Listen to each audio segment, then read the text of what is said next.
حضرات انبیاء کرام اپنی اپنی قوموں کی طرف اس لا الہ الا اللہ کے پیغام کو اور دعوت کو لے کر پھرتے تھے اور ایک ایک کے پاس جاتے تھے، کیونکہ اللہ تو ارحم الراحمین ہے، رب العالمین ہے، جسے جسموں کی نشو و نما کرنے والے ہیں، اور اس کے لیے اللہ تعالیٰ کا کیا نظام چلتا ہے، کیسے زمینوں سے غلے اگتے ہیں، سورج اور چاند اور موسم بدلتے ہیں، اسی طرح اللہ تعالیٰ اصل روح ہے، روح کی بھی تربیت کرنے والے، اس لیے اس کے لیے ایمان اور دین اللہ نے آسمانوں سے اتارا۔ نبی کی محنت سے ایمان آتا تھا، دین پر چلنے کی صرف استعداد نہیں، دین پر چلنے کی کا شوق پیدا ہوتا تھا، اور دین حق وجود میں آتا تو پھر اللہ باطل کو توڑ کر رکھ دیتے۔ اسی طرح انبیاء کرام کا سلسلہ چلتا رہا۔ سب سے آخر میں سارے نبیوں کے سردار حضرت محمد صلی اللہ علیہ وسلم اسی کلمے کی دعوت اور دین کو لے کر آئے۔ پہلے انبیاء میں سے ہر نبی کا دائرہ نبوت اور ذمہ داری محدود تھا، ایک قوم ہے، ایک علاقہ ہے، ایک زمانہ ہے، اور نبی کی دعوت سے جتنی بڑی ذمہ داری ہے اس کے بقدر اللہ تعالیٰ ہدایت عطا فرماتے تھے جن کو چاہتے، کیونکہ اللہ حکیم ہے، حکمت والے ہیں، اللہ کا کوئی فیصلہ بے فائدہ نہیں، اور جب دین میں وجود میں آتا تو اللہ باطل کو ختم کر دیتے۔ نبی کے چلے جانے سے دعوت چھوٹتی، پھر انسانیت الٹے قدم لوٹتی اور پھر خواہشات میں اور نافرمانی میں لگ جاتی، اللہ دوسرا نبی بھیج دیتے۔ تو ایک روایت کے مطابق 1,24,000 نبی، انبیاء اور رسل، اور ایک روایت کے مطابق 2,00,000 انبیاء کو بھیجا۔ یہ اللہ کی سنت تھی، اور سب سے آخر میں حضرت محمد صلی اللہ علیہ وسلم کو ساری انسانیت کے لیے رسول اور نبی بنا کر بھیجا۔ وَمَا أَرْسَلْنَاكَ إِلَّا كَافَةً لِلنَّاسِ بَشِيرًا وَنَذِيرًا۔ حضرات انبیاء کرام کی ذمہ داری کیا ہوتی ہے؟ اپنی اپنی امتوں کو اللہ کا تعارف کرانا اور اللہ کی ذات پر یقین اس کو بٹھانا، اور پھر دین پر ان کو چلانا۔ تو اور دین پر چلنے میں یعنی خوشخبری کہ کیا کیا اللہ انعامات عطا فرمائیں گے اور نافرمانی کے کیا کیا نقصان ہیں۔ تو حضور صلی اللہ علیہ وسلم کو کے بارے میں کہ ہم نے آپ کو سارے عالموں کے لیے رسول، بشارت دینے والا بنا کر اور ڈرانے والا بنا کر کہ اللہ کے احکام کو پورا کرو گے کیا کامیابی ملیں گی، کیا نعمتیں ملیں گی، اور نافرمانی پر کیا نقصان ہوگا، یہ بنا کر بھیجا۔ لیکن آپ صلی اللہ علیہ وسلم پر نبوت کا دروازہ بند کر دیا گیا، اسے فرمایا انا خاتم النبیین، میرے آنے پر نبوت پر مہر لگ گئی، اب کوئی نبی نہیں آئے گا۔ فرمایا آدم علیہ السلام سے لے کر مجھ تک انبیاء کرام کی جو جماعت ہے، اس کی مثال ایک گھر کی سی ہے، اور انبیاء اس گھر کی اینٹیں ہیں جس سے وہ عمارت بنی۔ آدم علیہ السلام سے اس کی ابتدا ہوئی، کہا میرے آنے تک ایک اینٹ کی جگہ خالی تھی، اب میں آخری نبی ہوں، اب وہ بھی پوری ہو گئی، اب میرے بعد کوئی نبی نہیں۔ تو حضور صلی اللہ علیہ وسلم خاتم النبیین ہیں، اور اے میری امت تم امتوں میں سے آخری امت ہو۔ جب کوئی نبی نہیں آئے گا اور کوئی امت نہیں آئے گی تو حضور صلی اللہ علیہ وسلم کی ختم نبوت کی وجہ سے اللہ نے یہ ذمہ داری اور یہ محنت اس امت کو عطا فرمائی کہ جو محنت انبیاء کرام کو دی جاتی تھی اور نبی دعوت کو لے کر آتے تھے اور کلمے کو لے کر پھرتے تھے، اور پھر اللہ کی طرف سے علم کرتا اپنے قوموں کو دین پر چلاتے تھے، دین سکھاتے تھے، وہ محنت اللہ نے اس امت کو عطا فرمائی۔ اس لیے فرمایا تم بہترین امت ہو کہ سارے انسانوں کی نفع رسانی کے لیے نکالے گئے ہو، اور وہ نفع رسانی کیا ہے؟ تأمرون بالمعروف وتنہون عن المنکر وتؤمنون باللہ، کہ یہ دعوت والا کام سب سے طاقتور اور سب سے بڑا کام حق کی طرف، اللہ کی طرف، اللہ کے دین کی طرف اور جنت اور آخرت کی طرف بلانا۔ اللہ اپنے بارے میں فرماتے واللہ یدعو الی دار السلام، کہ تمہارا رب اللہ تمہیں سلامتی والے گھر کی طرف بلاتا ہے کہ اے میرے بندو وہ اعمال کرو کہ جس سے تم سلامتی والے گھر، جنت والے بن جاؤں۔ اللہ دعوت دیتے ہیں۔ اگر اللہ تعالیٰ نے تمام انبیاء کو یہ دعوت والا کام دے کر بھیجا، اور سب سے آخر میں حضرت محمد صلی اللہ علیہ وسلم کو مبعوث فرما کر آپ پر ختم نبوت کی وجہ سے اللہ نے امت کو یہ کام دیا، لا الہ الا اللہ محمد الرسول اللہ۔ یہ لا الہ الا اللہ اللہ سے اقرار ہے، اے اللہ آپ میرے الہ ہیں، سب کچھ آپ ہی ہیں، لہذا میری زندگی میں اور ہر صلاحیت میں آپ جو چاہیں گے وہ چلے گا، اور آپ جسے روکیں گے اور اسے میں رک جاؤں گا۔ تو یہ اللہ سے عہد ہے، اور یہ اتنا بڑا عہد ہے کہ اللہ فرماتے ہیں کہ جو ایمان لے آیا، جس نے مجھے رب الہ مان لیا، میری وحدانیت پر یقین کر لیا، تو اس کا جان اور مال میں نے جنت کے بدلے میں خرید لیا۔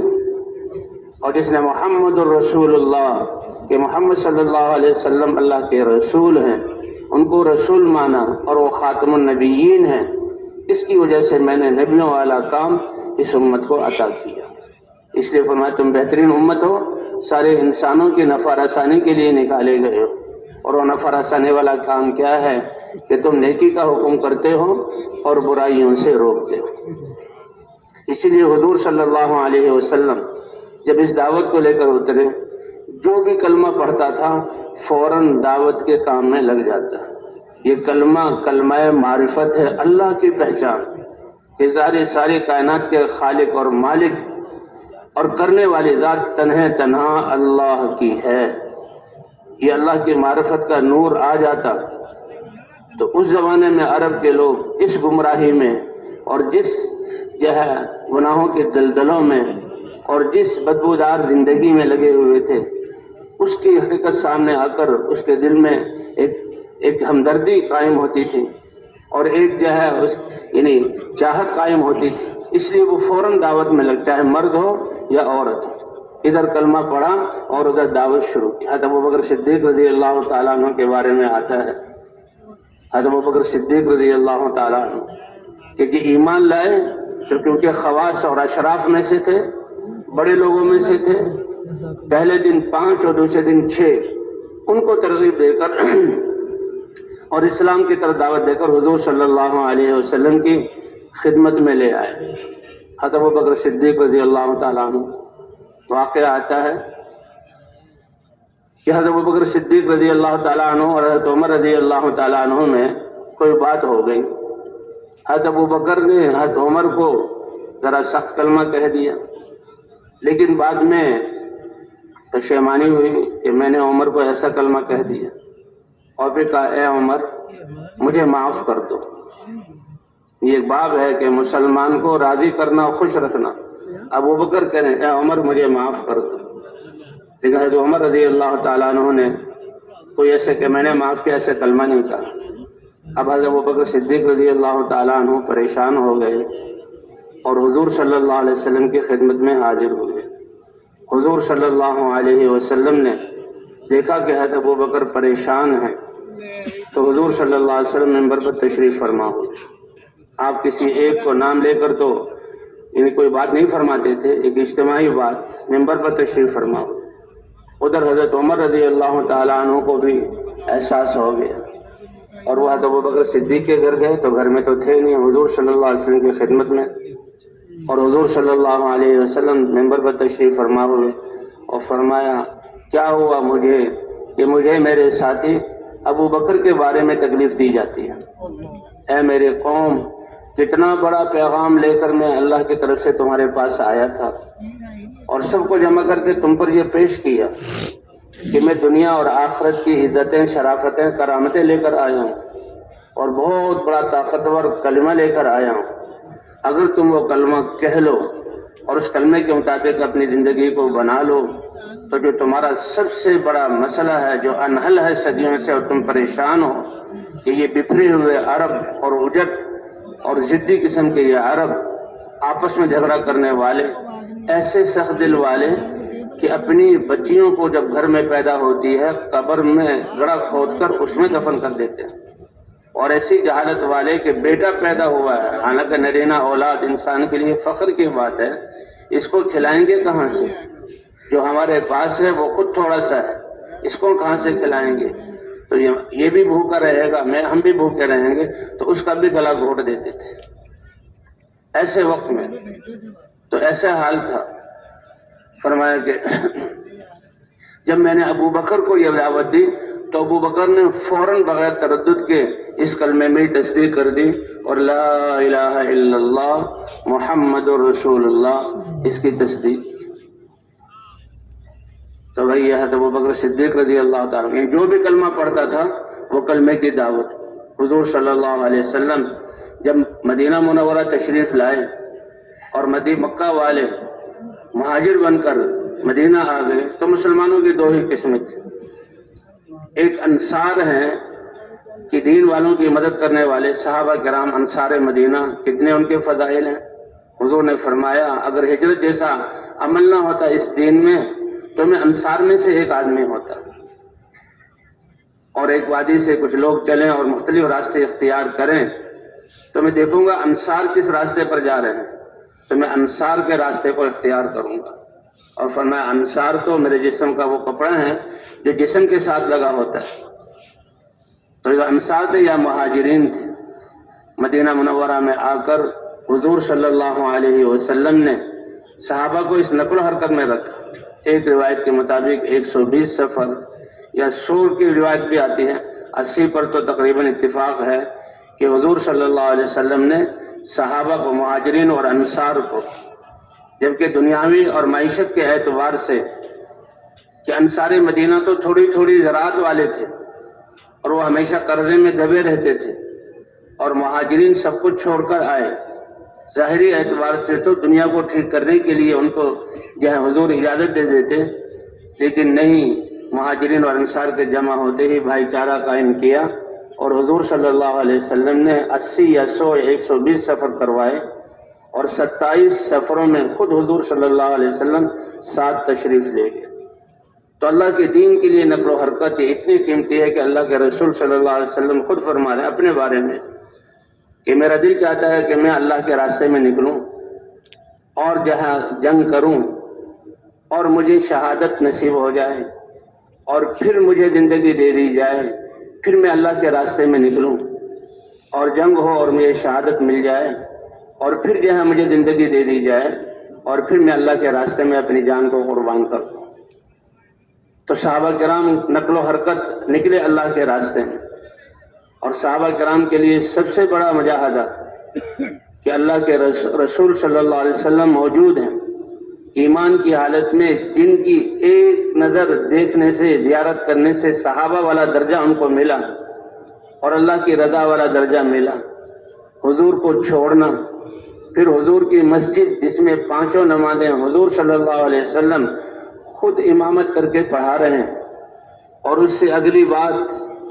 کہ ایک ہی دن میں کتنی دفعہ جبرائیل علیہ السلام علم لے کر اور وحی لے کر آ رہے ہیں، اور حضور صلی اللہ علیہ وسلم اپنے صحابہ کو وہ علم دے رہے ہیں، ان سب کو قربان کر کے انسانیت کی ہدایت کے لیے صحابہ کرام نکلے۔ اسی لیے اللہ نے فرمایا رجال صدقوا ما عاهدوا الله علیہ فمنهم من قضى نحبه ومنهم من ينتظر، کہ یہ کامل مرد ہیں کہ جو اللہ سے وعدہ کیا تھا لا الہ الا اللہ، اے اللہ ہمارے جان و مال اب تیری رضا کو پورا کرنے کے لیے یہ خرچ کریں گے، تو اس کو سچا کر دکھایا۔ کسی نے اپنی زندگی دے دی نہیں، شہادت نصیب ہو گئی، اور جو آیا وہ بھی انتظار میں ہے کہ اللہ کب مجھ سے یہ جان کا، یعنی یہ میری طرف سے یہ قبول کریں گے۔ ایک صحابی کو جب وہ لے گئے ان کو، تو کسی کافر نے ان کو پیچھے سے نیزہ مارا، اور اتنی زور سے نیزہ مارا کہ وہ نیزہ کمر میں داخل ہو کر پیٹ سے نکل گیا اور خون کی فوار نکلی۔ انہوں نے وہ خون ہاتھ میں لیا اور آسمان کی طرف اللہ کو دکھایا اور کہا فزت ورب الکعبہ، رب کعبہ کی قسم میں کامیاب ہو گیا، کہ یہ جان بھی اللہ کے دین کے لیے چلے گی۔ وہ نیزہ مارنے والا کافر تھا، اور وہ ظاہر کو دیکھ کر چلنے والا وہ حیران ہوا کہ اتنے یقین اور اعتماد کے ساتھ اور رب کعبہ کی قسم کھا کر کہ میں کامیاب ہو گیا، یہ کیا چیز ہے؟ آدمی قید ہو جائے، بے بس ہو جائے اور پھر دشمن کے ہاتھوں مار دیا جائے، اس کو تو ظاہری طور پر بڑی شبکی اور بڑی خفت اور ناکامی سمجھا جاتا ہے، لیکن اتنے اعتماد سے جب بیان کیا گیا کہ یہ اللہ کی ذات پر ایمان والے ہیں، اور ایمان والا تو اپنی جان اور مال کو اللہ کے لیے لگاتا ہے، اور سب سے بڑی دولت اس کے پاس ایک جان ہے، یہ اللہ کے لیے دے دی تو یہ سب سے بڑی کامیابی، کہتا یہی چیز اس جہنگا مارنے والے کی ہدایت کا ذریعہ بن گئی۔ عبداللہ بن حذافہ رضی اللہ تعالیٰ عنہ، ان کو قید کیا گیا، غسانی بادشاہ، عرب بادشاہ تھا، اس نے ان کو بلایا اور ان سے باتیں کی، تو وہ سمجھ گیا کہ یہ بہت سمجھدار، یہ مسلمانوں کے لیڈر ہیں، مسلمانوں کے امیر ہیں اور مسلمانوں کی جماعت کو لے کر چل رہے ہیں، لیکن یہ بہت سمجھدار ہے، اور اس کے دل میں یہ بات آئی کہ ان کی اس سمجھداری سے میں فائدہ اٹھاؤں، تو ان کو پیشکش کی، کیا کہا کہ میں اپنے آدھے ملک کی بادشاہت تمہیں دے دوں گا اور اپنی بیٹی سے تمہیں بیاہ دوں گا، نکاح کر دوں گا، اور تم نصرانی بن جاؤ۔ اللہ اکبر! فرمایا کہ تم تو اپنے آدھے ملک کی اور پھر جو ہے بیٹی کے رشتے کو پیش کر رہے ہو، یہ جتنے عرب ممالک ہیں سب کا سب مجھے دے دو، تب بھی پلک جھپکنے کے برابر میں اپنے اس مبارک دین کو چھوڑنے کے لیے تیار نہیں۔ بڑا متاثر ہوا، کیونکہ اللہ نے جو ہمیں دیا ہے کلمہ لا الہ الا اللہ، یہ کلمہ ایمان ہے، اس کو بیان کر کے ایسا یقین بنایا جائے کہ خوف ہو تو اللہ کا اور امید ہو تو اللہ سے، کہ انسان طاقت سے ڈرتا ہے تو لا الہ الا اللہ تمام خوفوں کو نکال کر صرف اللہ سے ڈرنا، اور اللہ رب العالمین ہے اور محبت والا ڈرنا کہ کہیں اللہ ناراض نہ ہو جائے، اور امید ہو تو اللہ تعالیٰ سے۔ اس لیے حضور صلی اللہ علیہ وسلم نے فرمایا کہ اللہ کا ڈر دل میں نہ ہو اور چیزوں کا ڈر ہو ابن آدم کے دل میں، حالانکہ دل بنایا گیا ایمان اور اللہ سے ڈرنے کے لیے، تو جن چیزوں کا ڈر ہے وہ اس پر مسلط کر دیا، انما سلط علی ابن آدم ما خافہ ابن آدم، ابن آدم جن چیزوں سے ڈرتا ہے ان چیزوں کو اس پر مسلط کر دیا جاتا ہے۔ وَإِن لَّمْ يَخَفْ إِلَّا اللَّهُ، اور اس ایمان کے ذریعے ایسا اللہ کی عظمت کا استحضار کہ ڈر ہے تو اللہ کا، اللہ کسی چیز کو اس پر مسلط ہونے ہی نہیں دیتے۔ وَإِنَّمَا وُكِّلَ امْرُؤُ آدَمَ لِمَن رَجَاهُ ابن آدم، پھر دوسری چیز امید ہے، کہ جس چیز دنیا میں سے کسی چیز کی بھی انسان کے دل میں امید ہوگی یہ مجھے مل جائے اور اس سے میرا کام بنے گا، اللہ اس کے حوالے کرتے ہیں، اور اگر نہیں اصل ذات تو اللہ کی ذات ہے، کرنے والی ذات اللہ کی ہے، وہ تنہا ہے، وہ میرے الہ ہے، اور میری امید تو اللہ سے ہے، کسی سے امید نہیں۔ فرمایا اگر اللہ سے امید کر انسان کرتا ہے تو اللہ کسی کے حوالے نہیں کرتے، اپنی قدرت سے اس کا کام بناتے۔ تو بہرحال یہ عبداللہ بن حذافہ رضی اللہ تعالیٰ عنہ، ان کو لالچ جن کا بالکل میں یہ پلک جھپکنے کے برابر میں جو ہے تمہارے دین، اپنے دین کو، اپنے نبی کے دین کو چھوڑنے کے لیے تیار نہیں، یہ ہے دین پر استقامت اور دین پر جماؤ۔ بڑا حیران ہوا، اور اس نے کہا کہ دیکھو میں نے اس کو پیشکش کی دنیا کی اور اس نے میری پیشکش کو قبول نہیں کیا، دوسرا حربہ ہمارے پاس اپنی طاقت کا ہے، اور کیونکہ وہ ان کو دل میں تھا کہ اس کو ضائع نہیں کرنا، کسی طرح سے ان کی صلاحیتوں سے میں فائدہ اٹھانے والا بن جاؤں، مجھے، میرے ملک کو، میری قوم کو فائدہ ہو جائے، تو ان سے کہا ان کو سولی پر باندھ دو اور تیر انداز ان کے سامنے آئیں ترکشوں میں تیر لے کر، اور نشانہ باندھے ان کا، لیکن ایسے نشانہ ہو کہ جسم کو نہ چھوئے اور تیر سرسراتے ہوئے ان کے پاس سے گزر جائیں، تو اسی طرح ان کو باندھا گیا۔ اور کہا دیکھنا یہ ڈر جائے گا، اس سے ڈر جائے گا تو یہ جو میں بات کہہ رہا ہوں میری پیشکش کو قبول کر لے گا۔ کہ اللہ اکبر، ایسا ایمان! وہ ان کو سولی پر چڑھایا گیا، تیر انداز آئے، اپنے ترکش ختم کر دیے، سارے تیر ختم ہو گئے، اور چہرے کو پڑھتے رہے، لیکن وہی کہ جس کے دل میں اللہ کا خوف ہو، کسی چیز سے ڈرتا نہیں، ماتھے پہ خوف کی شکن آئی نہیں۔ اور بتا دیے کہ یہ تو آدمی ایسا ہے کہ بالکل نہیں ڈرا۔ کہ اچھا طاقت کے تو ہمارے پاس اور بھی کیا ہے طریقے ہیں، اور پھر اس وقت یہ کہ کڑھائی چڑھائے جائیں، ان میں تیل ڈالا جائے اور پہلے ان کے دو ساتھیوں کو اس کڑاہوں میں ڈال دیا جائے، اور یہ دیکھیں گے کہ وہ کڑاہے میں ڈلتے ہی کوئلہ بن گئے اور جان ختم ہو گئی، تو بڑا ہیبت ناک یہ منظر ہے، بڑا ہیبت ناک یہ منظر ہے۔ لیکن اس کو نہیں پتا کہ جس کے دل میں اللہ کی ذات کا یقین ہو وہ ان چیزوں سے متاثر نہیں ہوتا۔ دو صحابہ کو ڈالا گیا اور جناب جان نکل گئی، اور پھر ان کو لے جایا گیا اور تاکید کی تھی کہ اگر یہ متاثر ہو جائیں تو پھر ان کو واپس لایا جائے۔ اب جب ان کو آگے بڑھایا گیا تو ان کی آنکھوں سے آنسو آ گئے۔ بادشاہ کو بتایا گیا کہ وہ تو ڈر گئے، آنکھوں سے آنسو آ گئے، رو رہے ہیں، فرمایا واپس لے آؤ۔ واپس جب لائے انہوں نے کہا دیکھو ہم نے پہلے ہی کہا تھا تمہیں کہ جو ہمارے پاس طاقت ہے اور طاقت آزمانے کے بڑے حربے ہیں، یہ بھی تھا۔ اس نے کہا بے وقوف بادشاہ، تم میرے رونے کا سبب نہیں سمجھی، میں کس لیے رویا ہوں؟ میں ایمان والا ہوں، میں حضور کا صحابی ہوں۔ میں اس لیے رویا ہوں کہ اللہ کے لیے جان دینا، تو جان ایک روح ہے مختصر سی، ایسے کہ جاتے ہی روح نکل جائے گی، تو میں تو اس لیے رویا ہوں کہ اے اللہ اگر میرے جتنے جسم پر بال ہیں اتنی روحیں ہوتی تو تیری رضا کے لیے اس طرح میں اپنی روحوں کو قربان کر دیتا، لیکن ایک ہی روح ہے، سرمایے کی کمی پر وہ بادشاہ اتنا متاثر ہوا کہ اتنی عظیم شخصیت، ایسے بڑے آدمی، کہنے لگا کہ یہ تمہارے مبارک ہونٹ جس سے تم یہ بول رہے ہو، ان ہونٹوں سے میری پیشانی کو بوسہ دے دو، یعنی یہ میری سعادت ہوگی کہ اتنا عظیم شخص میری پیشانی کو بوسہ دے۔ تو میں اپنی ذات کے لیے نہیں، ساتھی بھی بہت سارے قید تھے، ان کے لیے پیشانی کو بوسہ دیا، اور اس بادشاہ نے ان کو اور ان کے ساتھیوں کو چھوڑ دیا اور مدینہ منورہ آئے۔ حضرت عمر رضی اللہ تعالیٰ عنہ کا زمانہ تھا، حضرت عمر نے صحابہ کو جمع کیا اور ساری کارگزاری سنائی۔ کبھی جان اور مال کو اللہ کے دین کے لیے لگانا، تو یہ حضور صلی اللہ علیہ وسلم کی ختم نبوت کی وجہ سے یہ محنت صحابہ کرام کو ملی، اور صحابہ کرام اللہ کے راستے میں آج وہ محنت اللہ تعالیٰ نے ہمیں عطا فرمائی۔ صدیوں بعد یہ محنت اللہ تعالیٰ نے کہ ہم نکلے ہیں اللہ کے راستے میں، کہ ہم اس محنت کو سیکھیں اور حضور صلی اللہ علیہ وسلم کے طریقے پر اس محنت کو کریں، کیونکہ اس محنت کا نتیجہ سب سے بڑی دولت ہدایت کا ملنا۔ اللہ کا وعدہ ہے والذین جاہدوا فینا لنہدینہم سبلنا وان اللہ لمع المحسنین۔ وہ لوگ جو ہماری رضا کے لیے اپنے جان اور مال کو لگائیں گے، جان بھی لگانا مال بھی لگانا اللہ کے دین کو زندہ کرنے کے لیے، اور کوئی نیت نہ ہو، تو اللہ فرماتے ہیں البتہ ضرور و ضرور وہ سارے راستے جو اللہ تک پہنچانے والے ہیں وہ راستے ان کو دکھلا دیں گے، وہ راستے ان پر چلا دیں گے، ان راستوں پر ان کو چلا دیں گے اور مقصود تک پہنچا دیں گے۔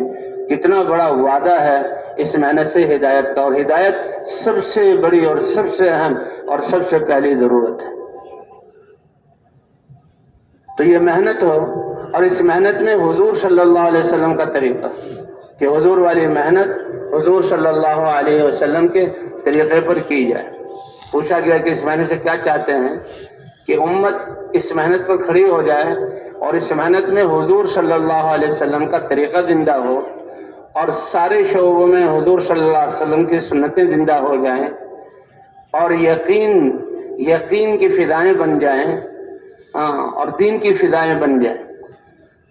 تبھی اللہ تعالیٰ نے ہمیں کتنے خوش قسمت اس میدان میں آئے اور اللہ کے راستے میں نکل رہے ہیں۔ یہ زندگی کا ایک ایک سانس بہت قیمتی ہے، کیونکہ موت کے وقت انسان کسی چیز کی تمنا نہیں کرے گا،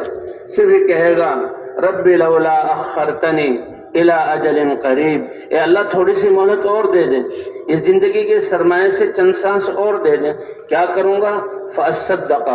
یہ مال تیرے رستے میں صدقہ کروں گا، وَأَكُن مِّنَ الصَّالِحِينَ، اور میں اطاعت گزار فرما بردار بندوں میں سے بن جاؤں گا۔ اللہ فرمائیں گے بس جب وقت پورا ہو گیا تو اب ایک سانس بھی نہیں دیا جائے گا۔ ابھی ہمارے پاس یہ زندگی ہے،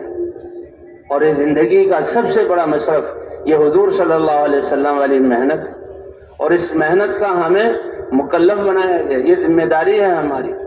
اسی لیے اللہ کے راستے میں نکلنے کا مقصد کیا ہے؟ کہ ایک حد یعنی اپنی ذات کے اعتبار سے اللہ کے دین پر چلنے والا، تقوی والا بن جاؤں، اور حضور صلی اللہ علیہ وسلم کی امت میں ہونے کے اعتبار سے ذمہ داری کہ دنیا میں ہر فرد تک یہ پیغام پہنچ جائے، یہ پیغام پہنچ جائے، تو یہ ذمہ داری اللہ نے ہمیں دی۔ اس لیے فرمایا اس کام میں دو بنیادی چیزیں، ایک نقل و حرکت ہے اور ایک جو ہے نیت، اجتماعیت ہے۔ نقل و حرکت ہے اور اجتماعیت۔ نقل و حرکت کی کتنی بڑی ذمہ داری ہے، ذمہ داری دنیا کے جتنے انسان ہیں یہ 2 ارب مسلمان ہیں، سارے کے سارے تقوی والی زندگی پر آ جائیں اور حضور صلی اللہ علیہ وسلم کی محنت کو حضور کے طریقے پر کرنے والے بن جائیں، اور یہ 5 ارب انسان اللہ ان کو بھی ہدایت عطا فرما دے، کہ سب سے بڑی ضرورت ہدایت کی ہے۔ اور وعدہ ہے حضور صلی اللہ علیہ وسلم کی محنت کو حضور کے طریقے پر کرنے سے کرنے والوں کو اللہ ضرور ہدایت عطا فرما دے۔ تو اس لیے بھائی اللہ نے ہمیں ذمہ داری دی تو ہمیں اس ذمہ داری کا احساس، اور یہ کام چلے گا اللہ کی مدد سے، اور اللہ کی مدد ہوگی مجاہدے اور صفات کے بقدر۔ اللہ کی مدد مجاہدے اور المعونۃ بقدر المعونہ۔ اے بندے جب تم نیت کر لو گے کہ میں حضور کی محنت والا ہوں تو اللہ کی مدد ساتھ ہے، اور اس کے لیے کوشش جان و مال کو لگاؤ گے صحیح طریقے پر تو اللہ تربیت فرمائیں گے اور اس کام کے لیے قبول فرمائیں گے۔ اے علی تیری وجہ سے ایک آدمی کو ہدایت مل جائے، ایک آدمی کو تیری وجہ سے ہدایت مل جائے تو ایک روایت کے مطابق خیر لک من حمر النعم، کہ اس زمانے میں جو تجارت کا سب سے بڑا سبب اور نقل و حرکت کا سب سے بڑا ذریعہ سرخ اونٹ تھے، اور اونٹوں کے ذریعے سامان ایک ملک سے دوسرے ملک، ایک جزیرے سے دوسرے جزیرہ، ایک بر اعظم سے دوسرے بر اعظم، اس کو منتقل کیا جاتا تھا۔ کہ تمہیں ایسے اونٹ مل جائے جسے تمہاری تجارت پوری دنیا میں اس سے بہتر ہے اور زیادہ فضیلت والی چیز کہ تمہارے ذریعے سے ایک آدمی کو ہدایت مل جائے۔ اور ایک روایت کے الفاظ یہ بھی ہیں خیر لک مما طلعت علیہ الشمس، کہ جن چیزوں پر سورج کی روشنی پڑتی ہے یہ سب کسی کو مل جائیں تو اس سے زیادہ بہتر ہے کہ اللہ تعالیٰ تمہارے اس جو ہے تمہیں ایک انسان کی ہدایت کا ذریعہ بنا لے۔ تو بھئی کتنا بڑا وعدہ ہے، کتنا بڑا وعدہ ہے۔ تو صدیوں سے یہ محنت چھٹی ہوئی تھی، آج اس محنت کو سیکھنے کے لیے ہم لوگ نکلے۔ تو اس میں ایک اجتماعیت ہے اور ایک نقل و حرکت۔ تو سب سے پہلے تو اس ذمہ داری کا احساس، ہمارے حضرات یہی فرماتے کہ ہر مسلمان کو اس بات کا احساس ہو جائے، اے اللہ آپ نے مجھے ایمان عطا فرما کر اور حضور صلی اللہ علیہ وسلم کی امت میں پیدا کر کے یہ کام عطا فرمایا ہے۔ قل هذه سبیلی ادعو الی اللہ علی بصیرۃ انا ومن اتبعنی وسبحان اللہ وما انا من المشرکین۔ اللہ حکم فرما رہے، اے پیارے نبی آپ کہہ دیجئے میری زندگی کا راستہ اور مقصد کیا ہے؟ ادعو الی اللہ، اللہ کی طرف بلاتا ہوں، اللہ کی پہچان کرانے کے لیے، اللہ کی ذات پر ایمان لانے کے لیے، اور اللہ نے جو دین اتارا ہے اس پر عمل کرنے کے لیے، اور آخرت کی طرف، یہ سب اسی میں شامل ہے۔ اللہ کی طرف بلاتا ہوں بصیرت کے ساتھ، سمجھ بوجھ کے ساتھ، اور یہ سید الانبیاء ہیں، اللہ کے حبیب ہیں۔ ومن اتبعنی، اور جس نے میری اتباع کی، یعنی لا الہ الا اللہ محمد الرسول اللہ جس نے کہہ دیا، اس کے بدلے میں اللہ نے انعام کہ حضور والی محنت ہر فرد کو عطا فرمائی، مرد کو بھی عطا کی، عورتوں کو بھی عطا کی۔ جتنی بڑی ذمہ داری مردوں کی ہے عورتوں کی بھی ہے۔ تو اس کے لیے اللہ کے راستے میں نکلنا ہے، اللہ کے راستے میں نکلنا۔ زندگی بہت پوری قیمتی ہے، بعض لوگ واپس جانے والے ہیں تو وہ بھی انشاءاللہ بھائی اس کا مقصد کہ ہم اپنے آپ کو اس محنت والا شمار کریں اور اس ذمہ داری کا احساس ہمارے دلوں میں آ جائے۔ واپس جا رہے ہیں وہ بھی اس لیے کہ تیاری کر کے پھر اللہ کے راستے میں نکلیں گے اور اپنے مقام پر جا کر بھی اس محنت کو کریں گے۔ جیسے صحابہ کرام مدینے میں ہوتے ہوئے بھی مسجد اعمال سے آباد تھی اور اللہ کے راستے میں بھی اللہ کی طرف بلانے کے لیے۔ تو اللہ کے راستے میں نکلنے والے یہ تو بہت زیادہ یہ زندگی کا ایک ایک سانس قیمتی ہے، جو اللہ کے راستے میں جا رہے ہیں تو یہ تو بہت ہی زیادہ اس کی قیمت ہے۔ اس لیے فرمایا لغدوۃ فی سبیل اللہ او روحۃ خیر من الدنیا وما فیہا، ایک صبح یا ایک شام اللہ کے راستے میں نکلنا، اللہ کے راستے میں نکلنا، یہ دنیا اور جو کچھ دنیا میں ہے کسی کو وہ مل جائے اور اس کو صدقہ کر دے، اس کا ثواب لے لے، اس سے بہتر ہے کہ ایک صبح ایک شام اللہ کے راستے میں اللہ کے کلمے کو بلند کرنے کے لیے۔ اس لیے فرمایا کسی شخص کو رمضان شریف کا مہینہ ہو، 27ویں رات ہو اور وہ لیلۃ القدر ہو اور اس کو بیت اللہ میں حجر اسود کے سامنے لیلۃ القدر میں ساری رات عبادت کرنے کا موقع مل جائے، کتنی بڑی بات ہے۔ ایمان والا ہے رمضان کے مہینے میں اور مکے جیسے شہر میں، پھر مسجد حرام میں، پھر بیت اللہ کے سامنے، حجر اسود کے سامنے ساری رات اس نے عبادت کی۔ فرمایا ایک اللہ کا بندہ جو میدان میں اللہ کے کلمے کو بلند کرنے کے لیے تھوڑی دیر کے لیے کھڑا ہوا ہے، اس کا یہ کھڑا ہونا اس کی عبادت سے افضل ہے۔ تو کتنا بڑا ہم اپنی زندگی کو کتنا قیمتی بنا سکتے ہیں، کتنا قیمتی بنا سکتے ہیں۔ ہم نیت کر لیں کہ ہم حضور کی محنت والے ہیں، تو اسی کے حساب سے ہماری زندگی کی قیمت ملنے لگے گی۔ اللہ تعالیٰ ہماری تربیت فرمائیں گے۔ تربیت کرنے والی ذات بھی کون سی ہے؟ کہ عیسیٰ علیہ السلام، اے عیسیٰ تمہارے بعد ایک امت آئے گی اور وہ ایسے ایمان والے ہوگی کہ ہر خوشی پر وہ اترائیں گے نہیں، اپنا کمال نہیں سمجھیں گے، ہر خوشی پر وہ اللہ کی حمد بیان کریں، اللہ کا شکر ادا کریں گے، دل میں بھی اللہ کی احسان مندی، زبان پر اللہ کی شکر کے کلمات، اور پھر اس نعمت میں جو اللہ کا حق ہے اس کے ادا کرنے میں لگیں گے۔ کیونکہ شکر یہ تینوں چیز، دل میں بھی احسان مندی ہو، زبان پر بھی جہاں اللہ کے تعریف کے کلمات ہوں، اور پھر جو اس نعمت کا حق ہے تقاضا ہے اس میں اس کو لگنا۔ اے عیسیٰ وہ امت ایسی ہوگی کہ ہر خوشی کے ملنے پر وہ اللہ کی حمد کیا کریں گے اور ہر ناگواری کے آنے پر صبر کریں گے۔ او بھائیو، یہ ناگواری حالات اللہ آزماتے ہیں اور حالات اللہ کی طرف سے آتے ہیں، اور مسلمان یہ سمجھ لے جب اللہ کی طرف سے ہیں، اللہ تو میرا رب ہے، وہ تو رزاق ہے، وہ ارحم الراحمین ہے، اس کی طرف سے یہ حال میرے فائدے کے لیے، میری ترقی کے لیے آیا ہے، اس لیے اس پر صبر کر لے۔ تو ان اللہ مع الصابرین، صبر کرنے والوں کے ساتھ کون ہے بھائی؟ اللہ ہے۔ وہ امت ایسی ہوگی کہ ہر خوشی کے ملنے پر وہ جو اللہ کی حمد بیان کرے گی اور ہر ناگواری کے آنے پر صبر۔ اس لیے بھائی موقع تو بہت آتے ہیں، سر میں درد ہو جاتا ہے، پریشانی ہو جاتی ہے، گرمی سردی، ماشاءاللہ ہمارے 2 دن جو پہلے تھے ہم اس میدان میں بیٹھے ہوئے، کیا گرمی تھی، کیا سخت گرمی تھی۔ میں کہا اگر ہمیں حضرت محمد صلی اللہ علیہ وسلم کے تبوک کا سفر یاد آ جائے تو ہمارا یہ گرمی برداشت کرنا کچھ بھی حیثیت نہیں رکھتا۔ حضرت محمد صلی اللہ علیہ وسلم جیسی نفیس اور خوبصورت اور اتنے بڑے درجے والے کہ اللہ کہہ رہے ہیں کہ حق تو یہ تھا کہ جنت میں اور عرش میں میرے پاس ہوتے، میں نے اتارا، اور حضور صلی اللہ علیہ وسلم خود جا رہے ہیں تبوک کے سفر میں، حضور صلی اللہ علیہ وسلم خود جا رہے ہیں تبوک کے سفر میں، کتنی سخت گرمی ہے۔ تو بہرحال بھائی اللہ کے راستے میں ناگواری برداشت کرنا یہ بہت بڑی بات ہے۔ فرمایا تو یہ ناگواری جو آتی ہیں، ایمان ہوگا کہ اللہ تیری طرف سے اور میں صبر کرتا ہوں، اور صبر جب تکلیف پہنچے اس وقت فور صبر، اور وہ ایمان کی وجہ سے ہوگا۔ کہ حضور صلی اللہ علیہ وسلم گزرے، ایک عورت بچہ مر گیا تھا، اس پر رو رہی تھی اور بیان کر رہی تھی۔ حضور صلی اللہ علیہ وسلم نے گزرتے ہوئے اس کو صبر کرنے کی تلقین کی۔ وہ نہ سمجھ سکی کیونکہ وہ غم میں تھی اور کچھ بات کر رہی تھی، وہ نہ سمجھ، کہیں گے آپ کو تھوڑی تکلیف پہنچی ہے، آپ کو کیا اندازہ کہ میں کتنی دکھی ہوں، اور حضور آگے چلے گئے۔ تو باپ پیچھے والوں نے کہا ارے اللہ کی بندی، پتہ ہے یہ کون تھے کہنے والے؟ کہ اللہ کے رسول تھے، کہ اللہ کے رسول نے مجھے صبر کرنے کا کہا۔ فوراً آئی، اے اللہ کے رسول میں صبر کرتی ہوں، کا موقع چلا گیا، موقع چلا گیا۔ صبر تو وہ ہے کہ ایمان ایسا ہو جب ناگواری آئے، اے اللہ میں اس کو صبر کرتا ہوں، انا للہ و انا الیہ راجعون۔ تو 2 بڑی دولتیں۔ تو حضرت عیسیٰ علیہ السلام،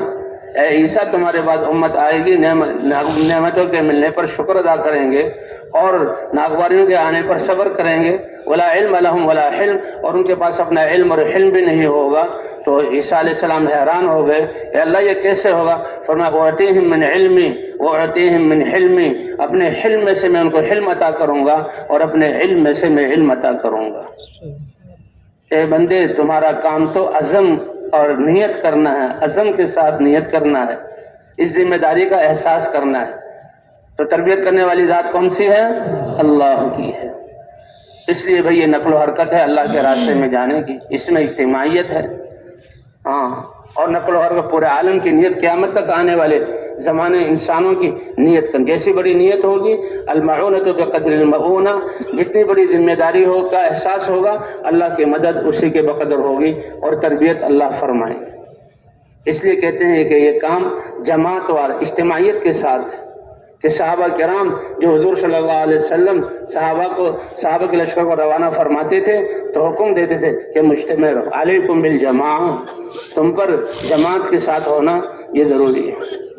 جماعت کو لازم پکڑو، ید اللہ علی الجماع، اور اللہ کی رحمت جماعت کے ساتھ ہے۔ کہ جماعت سے الگ رہنے والا من شذ شذ، وہ ایسے ہے جسے جب چرواہا اپنے ہزاروں بکریوں کو کے ریوڑ کو لے کر ان کے باڑے سے لے کر نکلتا ہے جنگلوں کی طرف، پہاڑوں کی طرف، اور وہاں بھیڑیے چھپے ہوتے ہیں وہ جو ساری رات بھوکے ہیں اور ان کی خوراک جو ہے یہ بکری ہے، فرمایا جو بکری اپنے مرکز اور اجتماعیت سے نکل کر کنارے پر آ جائے گی تو بھیڑیا اس کو کھا لے گا، اور فرمایا تمہارا بھیڑیا شیطان ہے۔ تمہارا بھیڑیا کون ہے؟ شیطان۔ دو بھیڑیے بھوکے اور وہ کسی بکریوں کے ریوڑ میں داخل ہو کر ان سب بکریوں کی گردنوں کو توڑ دیں، ان کا اتنا نقصان نہیں ہے جتنا یہ شیطان انسان کو اچک کر اس کا نقصان کرتا ہے۔ تبھی شیطان سے حفاظت کے لیے اجتماعیت ہے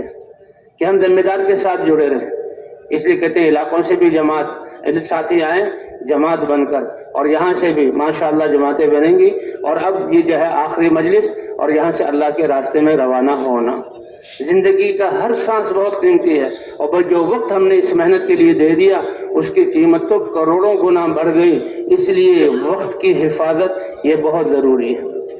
اس لیے کہتے ہیں جو ہی مصافحہ ہو اور ساتھی جو ہے پرچہ مل جاتا ہے، اس میں راہ سفر بھی لکھا ہوتا ہے، اس کے مطابق ساتھی جمع ہو جائیں اور پوری جماعت اکٹھی رہے، اور اس کے بعد جلدی سے جلدی اس سے اللہ یعنی اس میدان سے اللہ کے راستے کی طرف روانہ ہو جائے۔ صحابہ کرام مسجد نبی میں ہوتے تھے اور حضور صلی اللہ علیہ وسلم کے ساتھ ہوتے تھے، یہ پھر بھی فرماتے تھے کہ بھئی جلدی۔ وہ عبداللہ بن رواحہ رضی اللہ تعالیٰ عنہ کا کہ حضور صلی اللہ علیہ وسلم نے ایک روم کے مقابلے میں یہ پہلا لشکر تھا جس کو روانہ فرما رہے تھے، اور جس میں اپنے سب سے زیادہ قریب زید بن حارثہ، جعفر بن ابی طالب اور عبداللہ بن رواحہ، اور ان تینوں کو جو ہے شہادت کی حضور نے خبر دی۔ ایک یہودی کہنے لگا یہ اللہ کے رسول ہیں، ان کی پیشن گوئی اے ابن رواحہ سچی ہے اور تم شہید ہو جاؤ گے، ٹھیک ہے، اس میں پریشانی کی بات نہیں، لیکن پھر پتہ نہیں، اور جمعے کا دن تھا، پھر پتہ نہیں یہ جمعے کا دن پھر نصیب پتہ نہیں کیا نصیب ہی نہیں ہوگا، تو یہ دل میں خیال آیا کہ میں رک جاؤں اور جو ہے حضور مسجد نبی میں رہوں اور حضور صلی اللہ علیہ وسلم کے پیچھے جمعے کی نماز پڑھ کے جاؤں۔ حضور صلی اللہ علیہ وسلم نے جب جمعے کی نماز پڑھائی صحابہ کو دیکھا، اے ابن رواحہ تم یہاں؟ کہا جی ہاں، کیوں رکے؟ تو ان کا جواب کیا تھا؟ لِأُجَمِّعَ مَعَكَ یا رسول اللہ، اے اللہ کے رسول آپ کے پیچھے جمعہ پڑھنے کے لیے۔ تو کتنی بڑی بات ہے، حضور کی محبت، حضور کی عظمت، آپ کے مسجد کی قدر، یہ ہم کہتے ہیں کہ یہ مسجد نبی میں جا رہے ہیں اور ہم وہاں ریاض الجنہ میں جائیں گے، اور حضور امام ہے اور جمعے کی نماز، لیکن حضور نے کیا فرمایا؟ یہ جو تم نے عمل کیا یہ تو تمہارے لیے، نماز پڑھی، مسجد میں رہے، خطبہ سنا، اس کا ثواب تو مل گیا۔ اس کے ساتھ ساتھ لو انفقت ما فی الارض جميعا، روئے زمین کے خزانے تمہارے ساتھ ہوں اور تم اللہ کی راہ میں خرچ کر دو، اس ثواب کو بھی ملا لو، تو جو تمہارے ساتھی آدھا دن پہلے مسجد نبوی سے اللہ کے راستے میں روانہ ہو گئے ان کے ثواب کو تم پہنچ نہیں سکتے۔ لو انفقت ما فی الارض جميعا ما ادرکت غدوتهم، تو بھی اللہ کے راستے میں نکلنے کا، تو آج ہم بھی میدان میں ہیں اور اللہ کے راستے میں نکلنا، تو جو جماعتیں بنی ہیں پرچہ دے دیا جائے تو ذمہ دار ساتھی سارے ساتھیوں کو جمع کر لے اور جمع کر کے بھی یہاں اللہ کے راستے میں روانہ ہو جائے، تو کوشش کریں گے انشاءاللہ۔ اس لیے ساتھی جمع ہو کر سب سے پہلے تو کہ بھئی جمع ہو کر کہاں تشکیل ہے اس کے بارے میں تبلیغ والوں کا سوچنا کیا ہے کہ جہاں ایک تو جو جماعت کے ساتھی جماعت میں جا رہے ہیں ان سب کی تربیت ہو جائے اور سب کو اللہ تعالیٰ حضور صلی اللہ علیہ وسلم کی محنت کے لیے قبول کر لے۔ یہ اپنے ساتھی بھی ہیں اور اپنی ذات بھی ہے، کیونکہ اس میں مقصود کہ میں بھی تقوی والی زندگی پر آ جاؤں اللہ کے راستے میں نکلنے کا، اور میرے ساتھ ساتھ سب پوری امت مسلمہ تقوی والی زندگی پر آ جائے، اور پھر اس تقوی والی زندگی کے ساتھ اپنی جان و مال کو حضور صلی اللہ علیہ وسلم کی محنت اور اس دین کو پھیلانے کے لیے لگا خرچ کرنے والا بن جائے، تاکہ اللہ پوری انسانیت کو ہدایت دے دے، پوری انسانیت کو ہدایت دے دیں۔ اس کو دکھائیے، تو اس محنت کو سیکھنے کے لیے ہم نکلیں، اس محنت کو سیکھنے کے لیے۔ تو بھائی جب یہاں پہ دعا ہو جائے، دعا کے بعد ساتھی جمع ہو کر فوراً اللہ کے راستے میں نکل جائے۔ جس جگہ کے جہاں جا رہے ہیں وہاں کے کچھ حالات آس پاس کے لوگوں سے معلوم ہو جائیں گے. حالات معلوم کرنے کا کیا مطلب کہ جہاں بھیجا جا رہا ہے دین پر چلنے کے اعتبار سے اور دین کی محنت کے اعتبار سے وہاں والوں کا کیا حال ہے کہ پوری کے پوری تقوی والی زندگی والے بن جائیں اور اب دین کی محنت کرنے والے بن جائیں. اس کو سوچ کے اس کے لیے دعائیں بھی ہوں, اس کے لیے فکر بھی ہو, اس کے لیے جانا بھی. بھائی ترتیب سفر کے اعتبار سے 2 ساتھیوں کو خدمت کے لیے مقرر کیا جائے. صحابہ کرام کی یہ جب آتے تھے وہ مدینہ منورہ میں تو ایک واقعہ ہے, ایک صحابی کہتے ہیں کہ ہم 12 آدمی تھے اور 2 کو اونٹوں کی خدمت کے لیے لگایا گیا. اور حضور صلی اللہ علیہ وسلم بھی جب سفروں میں جاتے تھے تو اونٹ مقرر کرتے تھے. ایک دو صحابہ کے ذمہ خدمت کی اور پھر اپنے لیے کیا فرمایا, وہ انا اجمع لکم الحطب, اور میں تمہارے لیے اللہ کا رسول ایندھن اکٹھا کروں گا. اور صحرا میں ایندھن اکٹھا کرنا سب سے مشکل کام ہے.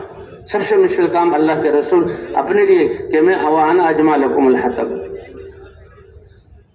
تو بھائی ترتیب سفر کے اعتبار سے ساتھی جو ہے ذمہ دار ساتھی جو ہے ساتھیوں کو بتا دے کہ ہماری فلاں جگہ تشکیل ہے, وہاں کے یہ حالات ہیں. اور انتظامی امور کے اعتبار سے بھائی جو جانے کا کرایہ ہے وہ, اور اگر لمبا سفر ہے تو 1-2 وقت کے کھانے کے پیسے جمع کر لیں ذمہ دار ساتھی, اور 2 یا 3 ساتھیوں میں تقسیم کر دیں, ایک ساتھی کے پاس نہ رکھا جائے. اور پھر یہاں سے اللہ کے راستے میں روانہ ہو جائے, کیونکہ مجمع زیادہ ہے, سواریاں شاید نہ ملے, تو یہاں انتظار نہ کیا جائے بلکہ ہم اللہ کے راستے میں چلنا شروع کر دیں. ایک دفعہ حضور صلی اللہ علیہ وسلم نے صحابہ کرام کی رات کے وقت تشکیل کی. صحابہ کرام نے پوچھا رسول اللہ رات اپنے گھروں میں گزار لیں؟ حضور صلی اللہ علیہ وسلم نے فرمایا, اے میرے صحابہ کیا تم نہیں چاہتے کہ تمہاری یہ رات بھی جنت کے باغوں میں سے کسی باغ میں گزرے؟ صحابہ کرام سمجھ گئے کہ تشکیل ہونے کے بعد حضور چاہتے ہیں کہ ہم اللہ کے راستے میں نکل جائیں. رات کو نکل گئے. اس زمانے میں راتوں کو نکلنا کتنا خطرناک تھا, آج کل تو کتنی آسانیاں ہیں. اس لیے بھائی یہاں سے ساتھی جو ہے یہاں فوراً روانہ ہو جائیں. ذمہ دار ساتھی 2 ساتھیوں کی جوڑی بنا دیں, ایک پرانا ساتھی اور ایک نیا ساتھی, اور پھر یہاں سے چلیں. اب اللہ کے راستے میں نکل کر ایک تو یہ ہے کہ بھائی ہمارا وقت پورا ہو, جتنے وقت کی تشکیل ہے جو وقت دیا ہے, جیسے روزے کے لیے نکلے تو پورے 72 گھنٹے, چلے کے لیے نکلے تو پورا وقت, جیسے جلدی جانا جلدی کرنا, تو اسی طرح بھائی آنے میں یعنی اللہ کے راستے سے آ رہے ہیں تو وہاں بھی جھکتا تولنا, یہ نہیں کہ وقت پورا ہوا دوڑو, بلکہ جھکتا تولنا, وقت بھی پورا ہو اور پھر اعمال کے ساتھ بھی ہو, وقت بھی پورا ہو اور اعمال کے ساتھ بھی ہو. اللہ کے راستے میں نکل کر ہم نے کیا عمل کرنا ہے؟ سب سے پہلے تو ہر ساتھی نے دعوت میں لگنا ہے. دعوت ہی یہ بنیاد ہے, اور دعوت ہی سے یہ یقین بنتا ہے اور ایمان بنتا ہے, اور اسی سے دین پر چلنے کی استعداد پیدا ہوتی ہے, اور اس ایمانی کی قوت سے استقامت نصیب ہوتی ہے, اور ایمانی کی قوت سے اللہ کے احکام پر چلنا آسان نہیں بلکہ محبوب بنتا ہے, اور اللہ کے نافرمانی سے نفرت اور کراہت آتی ہے, اور آدمی اپنے آپ کو بچاتا ہے اور تقوی حاصل ہوتا ہے. تقوی حاصل ہوتا ہے. تو اس لیے سب سے زیادہ دعوت میں ہم نے لگنا ہے. پہلا کام دعوت ہے. یہ اعمال ہیں جس کو ہم نے زیادہ کرنا ہے. ایک دعوت ہے, دعوت دینا, دعوت میں اللہ کی بڑائی بیان کرنا, اللہ کی طرف بلانا, اللہ سے ہونے کو بتلانا. کامیابی اللہ نے اپنے احکام میں رکھی ہے, اور حضرت محمد صلی اللہ علیہ وسلم کی سنتوں میں کامیابی, اور آخرت کی طرف, اللہ کی طرف, اعمال کی طرف اور آخرت کی طرف بلانا, یہ عنوان ہے ہمارے دعوت کے. اور دوسرا ہم نے تعلیم و تعلم میں لگنا, سیکھنے سکھانے میں. پرانے اور نئے ساتھی کی جوڑی اسی لیے بنائی جاتی ہے, سیکھنے میں سب سے پہلے ایمانیات ہیں کہ کلمے کے الفاظ درست ہوں اور اس کا معنی ہمیں آتا, اور پھر بھی یہ 6 نمبروں کا سیکھنا. یہ 6 صفات جو ہیں یہ ہمارے ہر عمل کے لیے ضروری ہے, کہ ایمان کے بغیر, اللہ کی ذات پر یقین کے بغیر تو عمل ہے ہی نہیں, اور حضور صلی اللہ علیہ وسلم کی سنت کے بغیر وہ عمل ادھورا ہے. اور جیسے حضور صلی اللہ علیہ وسلم ہمارے نماز کے امام ہیں,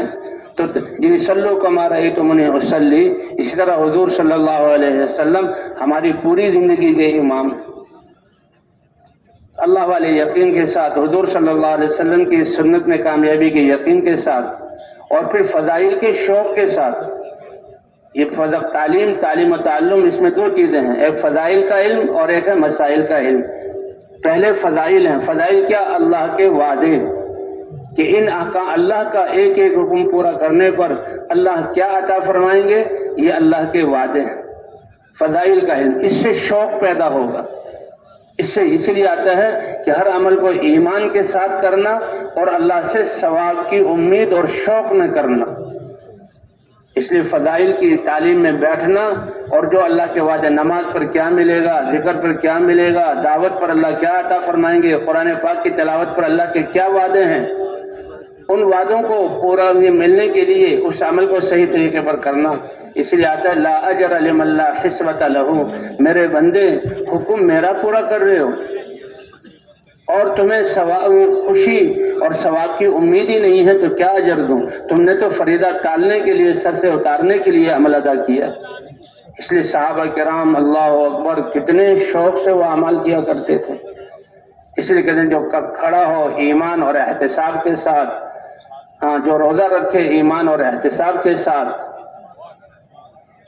حضور صلی اللہ علیہ وسلم کی ایک صاحبزادی، ان کا کوئی بچہ فوت ہونے لگا، حضور صلی اللہ علیہ وسلم کو پیغام بھیجا، حضور نے فرمایا صبر کرو اور ثواب کی امید رکھو، ثواب کی امید رکھو۔ تو لہذا میں اس لیے ہمارا ہر عمل ایمان اور جو ہے ثواب کی ایمان و احتساب اس کے ساتھ۔ تو بہرحال اللہ کے راستے میں نکل کر سب سے پہلے ہم نے دعوت کو دینا، سب سے زیادہ دعوت میں لگنا، اس دعوت ہی سے یہ ایمان بنے گا۔ اجتماعی دعوت ہے، انفرادی، پھر تعلیم و تعلم، فضائل کی تعلیم ہے اور آپس کا سیکھنا سکھانا ہے، اور اسے اللہ کے راستے میں نکل کر ذکر و عبادت، کہ عبادت میں سب سے اہم نماز ہے۔ نماز کو بھی ہم نے اچھے سے اچھا بنانے کی کوشش کرنی ہے۔ یہ نماز اللہ کا ایسا حکم ہے کہ سب چیزوں کو چھوڑ کر، باوضو ہو کر، اللہ کے گھر میں سے آ کر اللہ کے سامنے ہاتھ باندھنے ہوتے ہیں۔ سارے اعضاء کو انسان اللہ کے حکم کا پابند کرتا ہے۔ فرمایا جس کی نماز ٹھیک ہو گئی اس کی زندگی ٹھیک ہو گئی۔ اس لیے نمازوں کو بنانے کی بھی محنت کرنی ہے۔ نمازوں کو، یہ سب سے بڑی عبادت ہے۔ 5 دفعہ اذان ہوتی ہے اور مسجد کی طرف بلایا جاتا ہے، تو نمازوں کو درست کرنا، اور بھائی ذکر کا اہتمام، کہ ہر وقت انسان کے ساتھ کو یہ احساس ہو کہ اللہ مجھے دیکھ رہے ہیں، اللہ میرے عمل کو دیکھ رہے ہیں، مجھے دیکھ رہے ہیں، اللہ میری زبان کے الفاظ کو سن رہے ہیں، اور اللہ اپنی قدرت کے ساتھ میرے ساتھ ہیں۔ یہ ایسا بڑا احساس اور دولت ہے مسلمان کے لیے، اگر یہ حاصل ہو جائے تو کوئی غم اس پر نہ آئے، کوئی پریشانی یہاں پہ اس پر نہ آئے، اور کہیں بھی یہ انسان جو ہے مایوس نہ ہو، کیوں؟ اللہ میرے ساتھ ہے، اللہ مجھے دیکھ رہے ہیں، اللہ میری سن رہے ہیں، اور اللہ میرے ساتھ ہے۔ اسی لیے ذکر کو رکھا گیا۔ تو دعوت ہے، تعلیم و تعلم ہے، ذکر و عبادت ہے، اور پھر حضور صلی اللہ علیہ وسلم والے اخلاق کی مشق کرنا، کہ آپ سید الانبیاء ہیں، آپ کو دین کا پیغام دے کر بھیجا گیا، تو آپ کے اخلاق، تو حضور صلی اللہ علیہ وسلم والے اخلاق، تواضع ہم میں ہو، تواضع ہم میں ہو، نرمی ہم میں آ جائے، نرمی، کہ نرمی سے دل جڑتے ہیں۔ فَبِمَا رَحْمَةٍ مِّنَ اللَّهِ لِنْتَ لَهُمْ، ہم نے آپ کو دین دیا انسانیت کو جوڑنے کے لیے، اور اپنی مہربانی سے آپ کو نرم کیا، آپ کو نرم کیا۔ تو تواضع ہو، نرمی ہو، صبر ہو، یہ میدان ہے ان صفات کو حاصل کرنے کا۔ صبر تو سب سے پہلی چیز ہے، سب سے پہلی چیز ہے، کہ اولین اور آخرین کے اخلاق نہ بتاؤں کہ بتائیے، کہ اصبر علی ما اصابک، جو ناگواری آئے اس پر کیا کرے بھائی؟ یہ اللہ کی طرف سے آئی ہے، اور اللہ نے میرے فائدے کے لیے حال مجھ پر بھیجا ہے، اس میں اللہ کے حکم کو نبی کے طریقے پر پورا کروں گا تو میں کامیاب ہوں۔ وَاعْفُ عَمَّنْ ظَلَمَكَ، اور جو تم پر ظلم کرے اس سے معاف کرو۔ وَأَحْسِنْ إِلَىٰ مَنْ أَسَاءَ إِلَيْكَ، جس نے تمہارے ساتھ برائی کی ہے اس کے ساتھ اچھا معاملہ کرو، کہ آج وہ تمہارے لیے تمہارا دشمن ہے، تمہاری بدخواہی چاہتا ہے، لیکن تمہارے اس سے اچھے معاملے کی وجہ سے پھر کل کو وہ تمہارا یعنی دوست اور جان نثار دوست بن جائے گا۔ ادفع بالتي هي احسن فاذا الذي بينك وبينه عداوة كأنه ولي حميم۔ تو اللہ کے راستے میں جو کرنے کے کام ہے وہ کرنے ہیں، دعوت میں لگنا ہے، یا تعلیم و تعلم میں، یا ذکر و عبادت میں، یا خدمت میں۔ اب کچھ چیزوں سے بچنا ہے، سوال کرنے سے بچنا ہے، کیونکہ ہم اللہ کے راستے میں نکلے ہیں، اللہ کی طرف بلا رہے ہیں، اس لیے جو حاجت ہو تو ہم کس سے مانگیں گے بھائی؟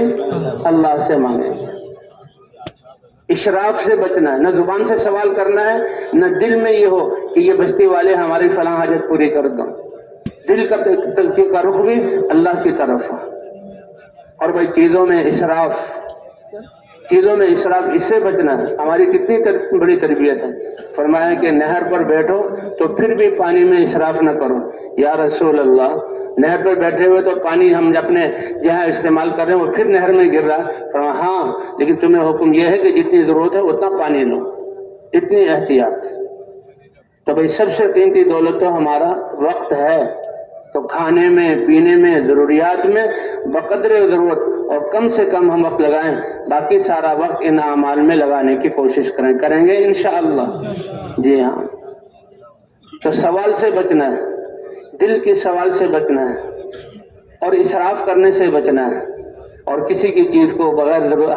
اجازت کے ہم نے استعمال نہیں کرنا۔ تو بھائی ان جو کرنے والے اعمال ہیں ان کو کرنا ہے، اور جن سے بچنے کے لیے کہا ان سے بچنا ہے، اور وقت کو پورا کرنا ہے اور جھکتا تولنا ہے۔ اب یہاں سے ہم جہاں جماعتوں کی صورت میں دو ساتھیوں کی جوڑی بنا دی جائے، راستے میں چلنے کے بھی آداب ہیں، راستے کے دائیں طرف چلا جائے اور نظروں کی حفاظت کی جائے۔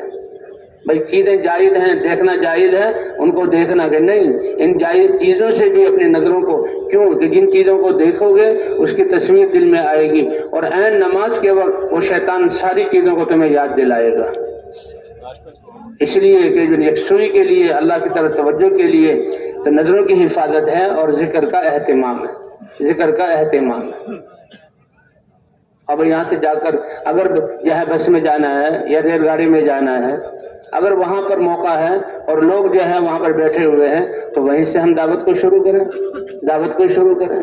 کہ موقع دیا ہوا ہے، انہی لوگوں کے پاس ہم نے جانا ہے، دو ساتھی ہوں، وہاں کوئی جمع کر کے بیان نہیں کرنا، دو ساتھی جب تک جو ہے بس آ جائے یا ریل گاڑی آ جائے اس کو دعوت دیں، ایک پرانا ساتھی اور ایک نیا ساتھی ہے۔ اور ہماری دعوت مخلوق سے خالق کی طرف،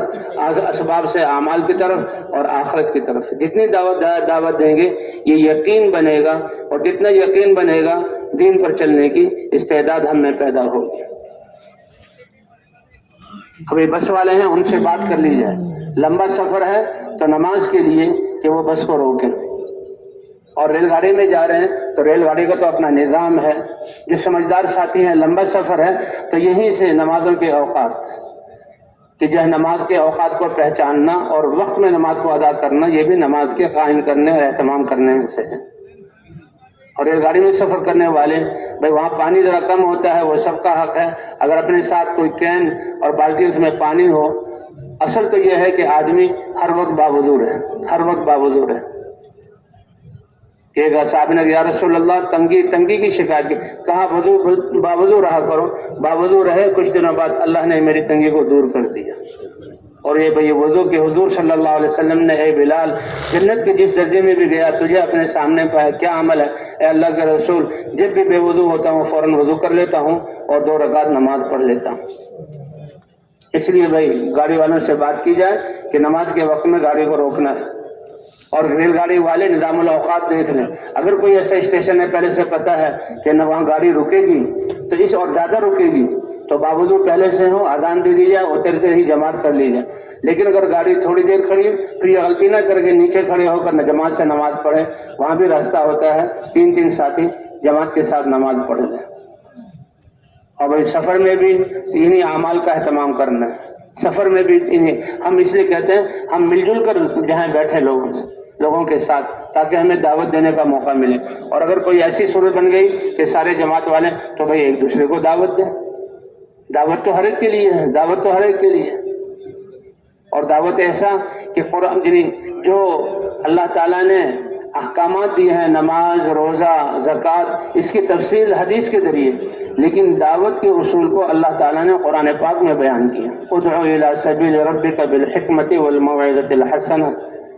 اے پیارے نبی آپ اپنے رب کے راستے یعنی دین کی طرف بلائیں حکمت کے ساتھ یعنی جو اگلا آدمی ہے اس کے مزاج کو، اس کے دینی سطح کو پہچان کر کیسے بات کی جائے اس کے ساتھ. اب جب آدمی روزانہ دعوت دے گا اور جو ہے اپنے سیکھنے کی نیت سے، تو اللہ حکمت بھی عطا فرما دیں گے اور اچھے انداز کے ساتھ اس کو جہاں دعوت دی جائے. اس لیے ہم متفرق ہو کر بیٹھیں اور جو ہے چلتے ہوئے جہاں دعوت دیں. حکمت میں سے یہ ہے اس کا نام پوچھ لیا جائے، کوئی تعارف ہو جائے تو فوراً پتہ لگ جائے گا کہ اس کی دینی سطح کیا ہے. اور پھر ہم نے تو جس کو بھی موقع میں یہی سمجھانا ہے کہ اللہ تعالیٰ نے ہمیں انسان بنایا، مسلمان بنایا، حضور صلی اللہ علیہ وسلم کی امت میں پیدا کیا، تو مسلمان ہونے کے اعتبار سے اللہ نے ہمیں عبادت کا حکم دیا، تقوی کا حکم دیا. اللہ کے دین پر، اللہ کے احکام کو نبی کے طریقے پر پورا کرنا یہ ہماری پہلی ضرورت ہے. اور حضرت محمد صلی اللہ علیہ وسلم کی امت میں ہونے کی وجہ سے اللہ نے حضور صلی اللہ علیہ وسلم والی محنت ہمیں دی ہے، اس کے ساتھ مدد کا وعدہ کیا. تو پوچھ لیا جائے کتنی دیر تک وہ ہمارے ساتھ. الحمدللہ ہماری یہ دعوت ایسی زبردست ہے، اس کا یہ اعجاز ہے کہ اعلان کرنے والا چند سیکنڈوں میں ہماری پوری بات کے خلاصے کو، او بھائیو، میری اور آپ کی، سارے دنیا کی انسانوں کی، دنیا اور آخرت کی پوری کامیابی اللہ نے اپنے پورے دین میں رکھی ہے. کتنی بڑی بات ہے، کتنی بڑی بات ہے. دنیا آخرت کی پوری جتنا دین زندہ ہوگا اتنی ہی کامیابی کی طرف ہوں گے، اور دین میں کمی آئے گی تو جہاں یہ کامیابی نقصان ہوتا چلا جائے گا. سارے انسانوں کی کامیابی اللہ نے دین میں رکھی ہے، اور دین کا زندگیوں میں آنا اس کو اللہ نے نبیوں کی محنت کے ساتھ جوڑا ہے. ایک ہی راستہ ہے، حضرات انبیاء کرام کو بھیجا گیا، اور حضرت محمد صلی اللہ علیہ وسلم کی ختم نبوت کی وجہ سے یہ محنت اب ہر کلمہ گو مسلمان پر ضروری ہے. اسی کے بارے میں بات چیت ہوگی، اس کے لیے جو ہے آپ تشریف رکھیں. تو بھئی یہی دعوت ہے، اسی کو سمجھانا ہے. اب کتنا اس کا بات سے اندازہ ہو جائے گا اس کی دینی سطح کتنی، اور کتنی دیر بعد یہ جو ہے یہ اتر جائے گا. تو اترنے سے پہلے یہ بات کو سمجھا دیا جائے، اترنے سے پہلے اس کا احساس ہو جائے، اور کہ اللہ آپ کو جزائے خیر عطا فرمائے کہ آپ نے جو ہے مجھے بہت بڑی جو ہے ذمہ داری کی طرف متوجہ کر دی. اب راستے میں کہتے ہیں یعنی احتیاطی تدابیر سے لوگ، ہمارا جذبہ تو لگانے کا ہو، لینے کے نہ ہو. تو جو سفر کرتے ہوئے لوگوں سے کوئی چیز اگر پیش کرے کھانے پینے کی تو بھی احتیاط ایسی حکمت سے سمجھا دیا جائے تاکہ وہ محسوس بھی نہ کرے. اگر کوئی یہ کہے کہ میں تمہارے ساتھ ابھی جانے کے لیے تیار ہوں، کہ نہیں، اس کی ایک ترتیب ہے. آپ اپنی مسجد میں جا کر وہاں پانچوں نمازیں مسجد میں پڑھیں، تعلیم میں بیٹھیں، ساتھیوں کے ساتھ روزانہ وقت دیں اور ان کے ساتھ سہروزہ، اور وہیں سے جماعت بنا کر آئیں، کیونکہ یہ کام اجتماعی کام ہے. تو اس طرح بھائی راستے میں لمبا سفر ہے تو ہر ساتھی دعوت بھی دے، اور جو ہے لوگوں سے پھیل کر ہم کو جو بیٹھے اور لوگوں کو اپنے ساتھ بٹھائیں تاکہ دعوت دینے کا موقع ملے. نماز کا وقت اگر بس میں آیا ہے، بس رکی ہے، تو باوضو پہلے سے ہوں، اور اترتے ہی ہم اگر جتنا وقت دیا ہے تو سب ساتھی پہلے یعنی اگر وضو نہیں ہے تو وضو کر کے اذان دے کر نماز پڑھ کے پھر جو ہے بس میں آ جائے. یہ وقت بہت بڑی قیمتی دولت ہے. کہ کیا ہی اچھا ہو کہ اگر کنڈکٹر اور ڈرائیور کو بھی ہم نے نماز پڑھنے پر آمادہ کر لیا اور اترے اور نماز پڑھ لی اور پھر سوار ہو گئے. لیکن ایسا نہ ہو کہ نماز کے عنوان سے اترے اور ہمارا زیادہ وقت، سب سے قیمتی چیز ہمارے پاس وقت ہے، تو بھئی ہم نے اس کی حفاظت کرنی. اس طرح دعوت کا موقع دعوت دیتے ہوئے، اور اگر لمبا سفر ہے تو تعلیم بھی کر سکتے ہیں اور ذکر بھی کر سکتے ہیں. پھر جہاں پر ہم نے جانا ہے جس راستے میں وہاں اتر جائیں، بس سے اترے ہیں، گاڑی سے اتریں، پھر ساتھی میں جمع ہو جائیں. اور یہ بار بار اس بات کو دہرایا جائے کہ ہمارے نکلنے کا مقصد کیا ہے، کہ اللہ نے ہماری کامیابی مبارک دین میں رکھی ہے، اور دین کا آنا یہ حضور صلی اللہ علیہ وسلم کی نبیوں کی محنت کے ساتھ ہے، اور حضور صلی اللہ علیہ وسلم کے ختم نبوت کی ایسے یہ محنت ہمارے ذمہ ہے. ہم اس محنت کو سیکھنے کے لیے نکلیں کہ اس محنت کو کریں، اور اس محنت کو حضور صلی اللہ علیہ وسلم کے طریقے پر کریں تاکہ اللہ ہمیں بھی ہدایت عطا فرمائے، اور جن لوگوں میں محنت کی جا رہی ہے اللہ تعالیٰ ان کو بھی ہدایت عطا فرما دے. بس سے اترے ہیں، بستی میں جانے لگے ہیں، ساتھیوں کو جمع کر لیا جائے. اب اس سفر کی وجہ سے تھکاوٹ ہو جاتی ہے، گرد و غبار پڑ جاتا ہے، بھوک اور پیاس لگتی ہے، تو یہ اللہ کی رحمت کی لہریں ہیں. دنیا والوں نے بھی یہ نہیں کہ دنیا والوں کو بھی سفر کی مشقت ہوئی، گرمی سردی انہوں نے سہی، بھوک اور پیاس لگی، ان کو تو قیامت میں اس کا حساب دینا پڑے گا، اور اللہ کے راستے میں نکلنے والوں کو اللہ انعامات کی صورت میں جو ہے بدلہ عطا فرمائیں گے۔ ہاں کہ اللہ کے راستے میں یہ بھوک اور پیاس آئی، یہ راستہ تو اتنا قیمتی ہے کہ ایک ادنا سی اس کی جو ہے ناگواری کہ جسم پر جو غبار پڑتا ہے، جسم پر فضائیں ہماری غبار والی ہیں، جسم پر جو غبار پڑتا ہے انسان نہا دھو کر اس غبار کو دور کر دیتا ہے، لیکن یہ اللہ کے راستے کا غبار، ایک حدیث میں جس جسم پر اللہ کے راستے کا غبار آ گیا تو جہنم کا آگ تو درکنار دھواں بھی جمع نہیں ہو سکتا۔ اور ایک روایت میں حضور صلی اللہ علیہ وسلم نے ایک صحابی سے فرمایا، اس گرد و غبار سے اپنے آپ کو الگ نہ رکھو، یہ تو جنت کی خوشبو ہے، یعنی جنت میں خوشبو بنا کر اللہ تعالیٰ تمہیں عطا فرمائے۔ اس لیے ایک روایت میں ایک عالم نے بتایا کہ کچھ لوگ ممبر کے نیچے ہوں گے، عرش کے نیچے ہوں گے، ممبروں پر ہوں گے، اور ان کے اور عرش کے درمیان جو ہے مشک کے ٹیلے ہوں گے، عرش سے ایک ہوا چلے گی اور ان ٹیلوں سے اس مشک کو ان کے جسموں پر ڈالے گی، وہ حیرانگی سے پوچھیں گے یہ کیا ماجرا ہے؟ فرشتے کہیں گے کہ اللہ کے راستے میں جو تمہارے جسم پر غبار پڑتی تھی آج اللہ نے مشک بنا کر تمہارے جسم پر ڈالا ہے۔ تو بھائی اس لیے ساتھی جب وہاں اترے تو ذمہ دار ساتھی جو ہے وہ کوئی سمجھدار ساتھی کہ اللہ کے راستے کی مشقتیں، یہ تو ان مشقتوں کی وجہ سے اللہ ہمیں ہدایت دیں گے اور انسانوں کو ہدایت دیں گے، اور اس کا آخرت میں جب ایک غبار کا یہ اجر ہے تو بھوک اور پیاس کی لہر اور پسینے کا ایک قطرہ اور ایک ایک قدم یہ ایک ایک نیکی بنا کر قیامت میں نیکیوں کے پلڑے میں رکھا جائے گا اور تولا جائے گا۔ کہتے ہیں مجاہد کے تو گھوڑا جو بندھا ہوتا ہے کھونٹے کے ساتھ اس کا چکر بھی نیکی شمار ہوتا ہے اور اس کی پیشاب اور لید کو بھی نیکیوں کے پلڑے میں ڈال کر تولا جائے گا۔ تو بھئی ہم تو اللہ کے راستے میں نکلے، ہمارا تو یہ وقت بہت قیمتی ہے۔ اور جب بات ترغیب دی جا رہی ہے ساتھیوں کو تو ان کا حوصلہ بڑھایا جائے اور دوسرے جو بستی والے ہیں ان کو بھی ساتھ لے لیا جائے، بھئی آ جاؤ، اور پھر دعا مانگیں، اے اللہ جس بستی کے ہم طرف جا رہے ہیں ہمیں بھی صحیح طرح کام کرنے کی توفیق عطا فرما اور ان بستی والوں کو اپنے دین کی طرف مائل فرما۔ اس وقت مذاکر جو بستی والے جو ہم نے وہ آئے ہیں وہ سمجھ جائیں کہ ان لوگوں کا مقصد کیا ہے، بھئی ہمارا یہاں پر آنا، یہ ہمارے مسلمان بھائی ہیں، یہ بستی جو ہے حضور صلی اللہ علیہ وسلم کے زمانے میں جو مدینہ کی جیسی بستی تھی اور یہاں کی مسجدوں میں وہ اعمال جو حضور کے مسجد میں ہوتے تھے یہ اعمال زندہ ہو جائیں اور یہاں کا ہر فرد مرد اور عورت اور بچہ دین کی محنت کو حضور کے طریقے پر کرنے والا بن جائے۔ اور پھر دعا میں بھی اس بات کو مانگا جائے تو جو لوگ ہمارے ساتھ دعا میں شریک ہوئے مذاکرے میں تو ہم سے پہلے جا کر بتائیں گے کہ بھئی یہ لوگ جو آنے والے ہیں یہ تو بہت بڑے عظیم مقصد کے لیے آئے ہیں، اور بستی میں داخل ہونے کے آداب دعاؤں کا اہتمام کیا جائے اور بستی میں چلتے ہوئے دائیں طرف چلا جائے اور نظروں کی حفاظت کرتے ہوئے چلا جائے اور دعاؤں کا اہتمام،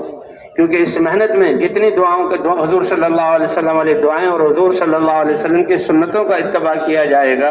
کرنے والوں کو بھی اللہ تعالیٰ ہدایت کے نور سے نوازیں گے، اور جہاں یہ محنت کی جائے گی اللہ تعالیٰ ان کو بھی اس محنت کے لیے قبول کریں گے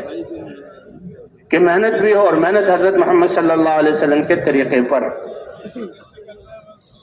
اب اگر مرکز میں گئے ہیں وہاں سے جماعت تشکیل ہے تو مرکز والوں کو اپنی جماعت کی کیفیت بتا دی جائے، اتنے افراد ہیں اور ایسے ایسے پرانے ساتھی نئے ساتھی اور فلاں فلاں شعبے کے ساتھی ان کو بتا دیے جائے اور ان سے یہ مسجدوں کے حالات لے لیے جائیں، ان کے حوالے نہ کیے جائیں، ان سے مسجدوں کے حالات لے لیے جائیں کہ کس مسجد میں کیسا کام ہے۔ اب ذمہ دار ساتھی اور جماعت والے کہ بھئی ہماری جماعت کا جانا کہاں ٹھیک ہوگا، اگر پرانوں کی جماعت ہے تو نئے نئے علاقوں میں جایا جائے، اور کہتے ہیں کہ ابتدا جو شہروں کے کناروں کی بستیاں ہیں جہاں فقراء اور مساکین رہتے ہیں اور زندگی کے اسباب پورے نہیں ہیں ان سے ابتدا کی جائے اور ابتدا کر کے پھر شہر کے بیچ میں بھی آیا جائے۔ اور ہمارا ہر مسجد میں جانے کا کیا ہدف کیا ہے کہ بھئی وہاں جا کر 100% لوگ مسلمانوں سے ملاقات ہو جائے اور ہم اس کام کو وہ ان کو سمجھا دیں، اور دوسرا نقد چلے 3 چلے کی جماعتیں اللہ کے راستے میں روانہ ہو جائیں،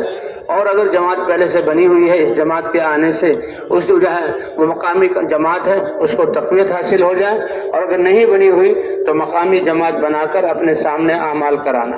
اور جو ساتھی ہمارے ساتھ جا رہے ہیں یہ بھی سارے اعمال کرنے والے بن جائیں۔ اس کے لیے 2 دن میں کام پورا ہو جائے تو بہت اچھی بات ہے، تیسرا دن بھی لگا سکتے ہیں، اور بھائی اگر ضرورت پڑے تو چوتھا دن، ورنہ 3 دن سے زیادہ نہیں، 2 دن میں کام پورا ہو جائے یا تیسرے، اور یعنی وہ جو دن پہلے سے متعین نہ کیے جائیں، اور جماعت والے وہ مسجدوں کو متعین کریں۔ اس کے بعد جب ہم مسجد میں پہنچے ہیں، اگر ایک بستی سے دوسری بستی کی طرف منتقل ہو رہے ہیں تو مسجد والوں کو جو پرانے ساتھی ہیں، اگر پہلے ہی سے اطلاع 2 ساتھی بھیج دی جائیں پچھلی رات کو، ان کو پتہ ہوگا اور پرانے ساتھی پہلے سے موجود ہوں گے، اور مسجد میں داخل ہوتے ہی مشورہ ہو جائے گا بڑی بصیرت کے ساتھ، اور پھر یہ ہے یہ کام۔ راستے میں چلتے ہوئے دائیں طرف چلنا ہے، اپنی نظروں کی حفاظت کرنی ہے۔ وہی مسجد آ جائے تو مساجد اللہ کا گھر ہے، اس بات کی عظمت کی ہم اللہ کے گھر میں داخل ہو رہے، اور اللہ کے گھر میں نفلی اعتکاف کی نیت سے اور دعاؤں کے ساتھ، اس کے بھی آداب ہیں کہ پہلے بائیں پاؤں سے جوتا نکال کر جوتے پہ رکھ دیا جائے، دائیں پاؤں سے جوتا نکال کر دائیں پاؤں کو مسجد میں اللہم افتح لی ابواب رحمتک، یہ دعا پڑھ لی جائے اور پھر مسجد میں داخل ہوا جائے۔ اب مسجد میں داخل ہو کر سب سے پہلے اپنا سامان، بستر وغیرہ، اگر کوئی کمرہ ہو جائے جماعت والوں کے لیے ہے تو سامان وہاں رکھا جائے، اعمال مسجد میں ہو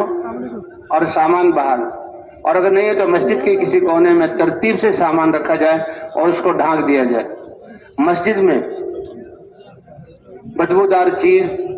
گیس کا چولہا، اس کے گیس کے چولہے تو لینا منع ہے، اور پھر گیس والا اگر وہاں سے بھی گیس کا چولہا لیا تو گیس میں بدبو تو مسجد کے اندر نہیں لے جانا، مسجد کے باہر رکھنا۔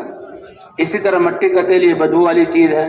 کچے پیاز اور لہسن اس کو بھی مسجد میں لے کر داخل نہیں ہونا۔ اب مسجد میں داخل ہوگا سب سے پہلے دیکھ لیں اگر مسجد کی صفائی اور جہاں پانی بھرنے کی ضرورت ہے ٹھیک ہے، ورنہ استنجا اور وضو کر کے سب سے پہلے سارے ساتھی 2 رکعت نفل پڑھ لیں، کہ جس چیز کی طرف ہم لوگوں کو بلانے لے آئے ہیں دل اللہ کے ہاتھ میں ہے۔ اللہ نفل پڑھ کے اللہ سے دعا، اے اللہ ہماری بھی تربیت فرما، جتنے نکلنے والے ساتھی ہیں ان کو بھی یہ کام سکھا دے اور اس کے لیے قبول فرما لے، اور اے اللہ بستی والوں کے لیے کو بھی اس محنت کے لیے قبول فرما۔ اور سب سے پہلے مشورہ ہے، اگر وقت ہے اور پرانے ساتھی بھی آ گئے تو سارے ساتھی مشورہ کریں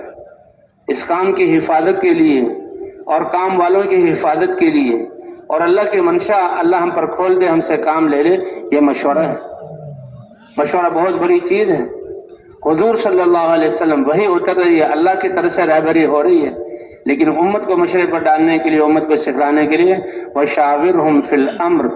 آپ ان سے اس اہم کام کے بارے میں مشورہ کیجیے۔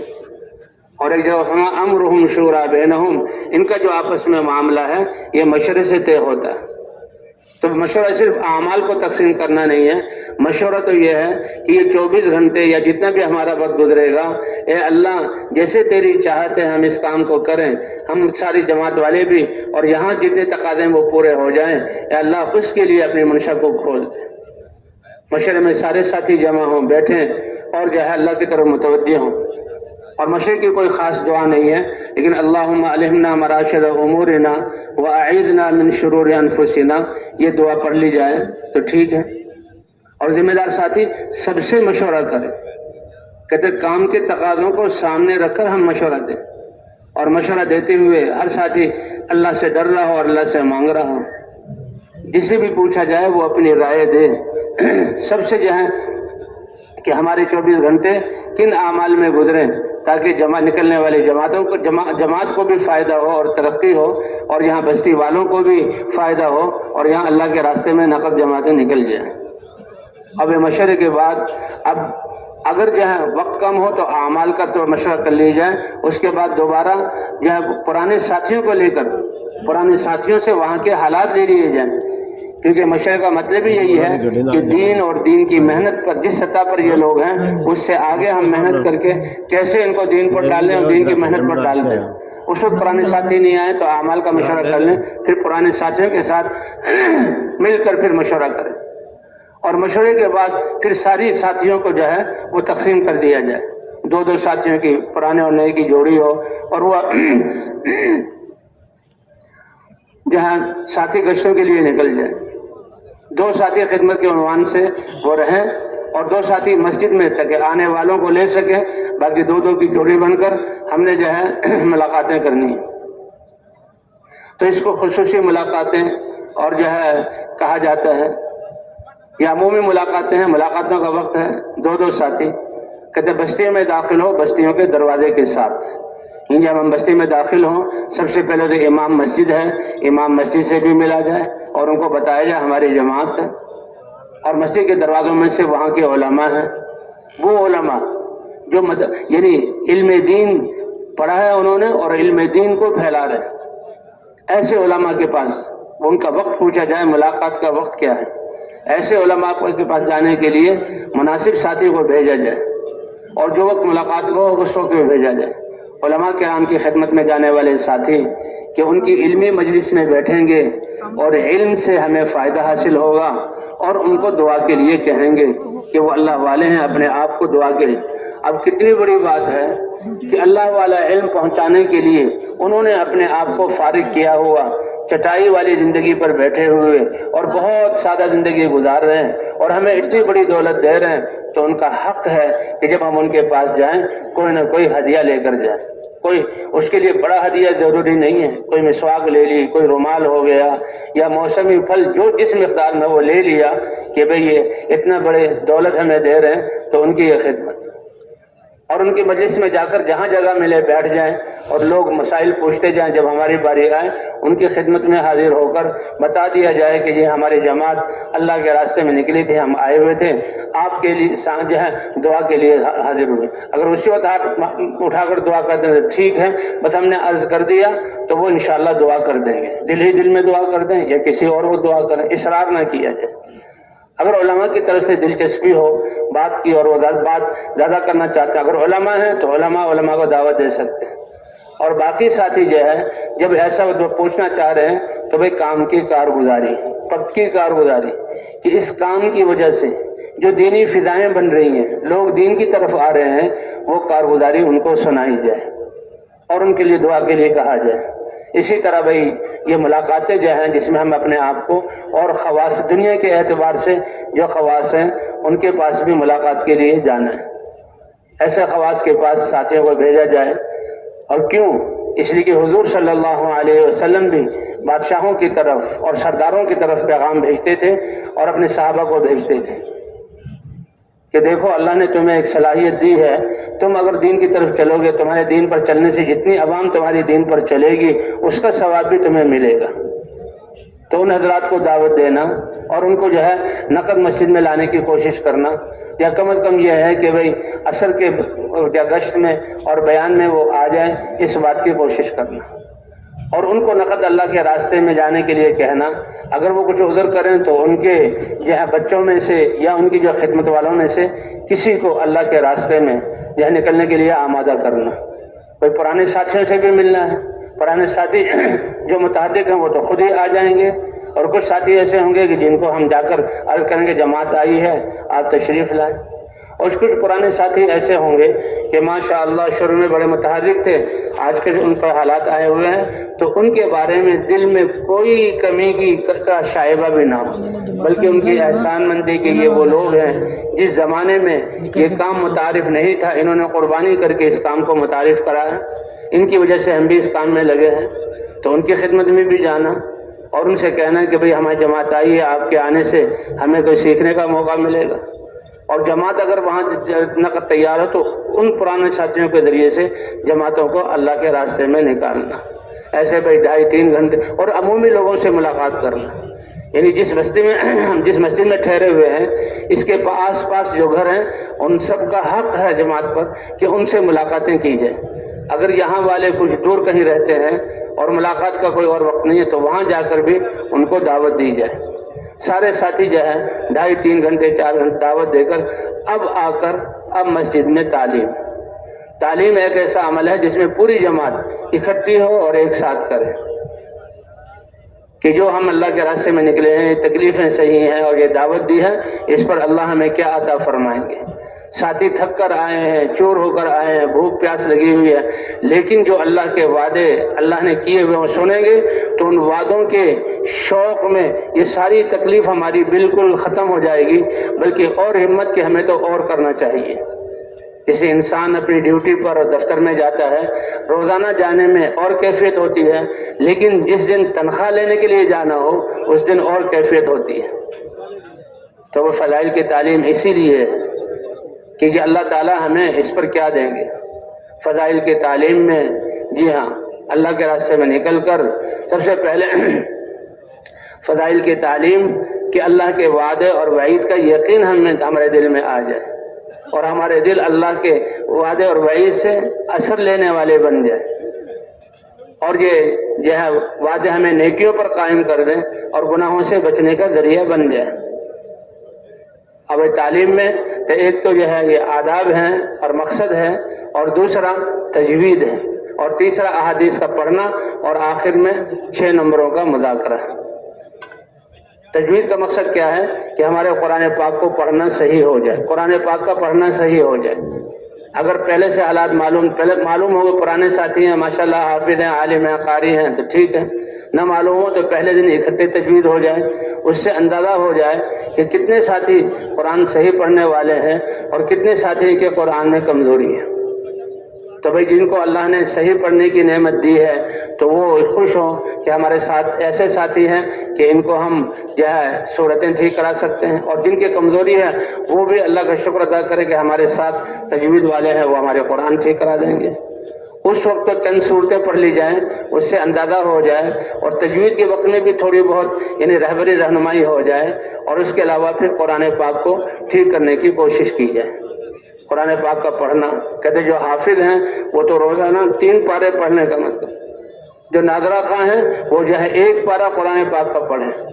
اور بھائی جن کو پڑھنا نہیں آتا وہ 15-20 منٹ آدھا گھنٹہ دے دیں جس سے قرآن کو سیکھیں، اور سیکھتے رہیں۔ اگر اسی حال میں اللہ کے ہاں پہنچ گئے تو قرآن سیکھنے والوں کی صف میں اللہ تعالیٰ ان کا حشر فرمائیں گے۔ تو قرآن پاک کا پڑھنا، مولانا الیاس صاحب رحمۃ اللہ علیہ کہ قرآن پاک کو دیکھ کر اور آواز سے کہ اپنے آپ کو سنائیں، تہجد کے وقت میں پڑھنا، اس کو اللہ کا قرب حاصل ہونے کا بہت بڑا ذریعہ پایا ہے۔ تو بھئی پہلے تجوید ہو جائے، اور تجوید کے بعد یہ جو ہماری فضائل کی کتاب ہے اس میں سے پڑھنا، ہر حصے میں سے۔ حکایت صحابہ ہے، صحابہ کا ایک قصہ، فضائل نماز ہے، فضائل قرآن ہے، فضائل ذکر ہے، فضائل اللہ کے راستے میں نکلنے کے فضائل ہیں، مسلمانوں کی موجودہ پستی کا واحد علاج ہے۔ اب حج کا زمانہ آ رہا ہے تو فضائل حج میں سے بھی، رمضان سے پہلے فضائل رمضان میں سے بھی پڑھتے ہیں، تو فضائل صدقات، یہ ہماری فضائل کی کتابیں ہیں، اس میں سے پڑھنا ہے۔ اور آخر میں بھائی 6 نمبروں کا مذاکرہ۔ یہ 6 نمبر اسی لیے کہ ہمارا ہر عمل جو ہے 6 صفات والا ہو جائے، کہ کامیابی دینے والی اللہ کی ذات ہے، اور کامیابی ملے گی ہمارے اس عمل سے،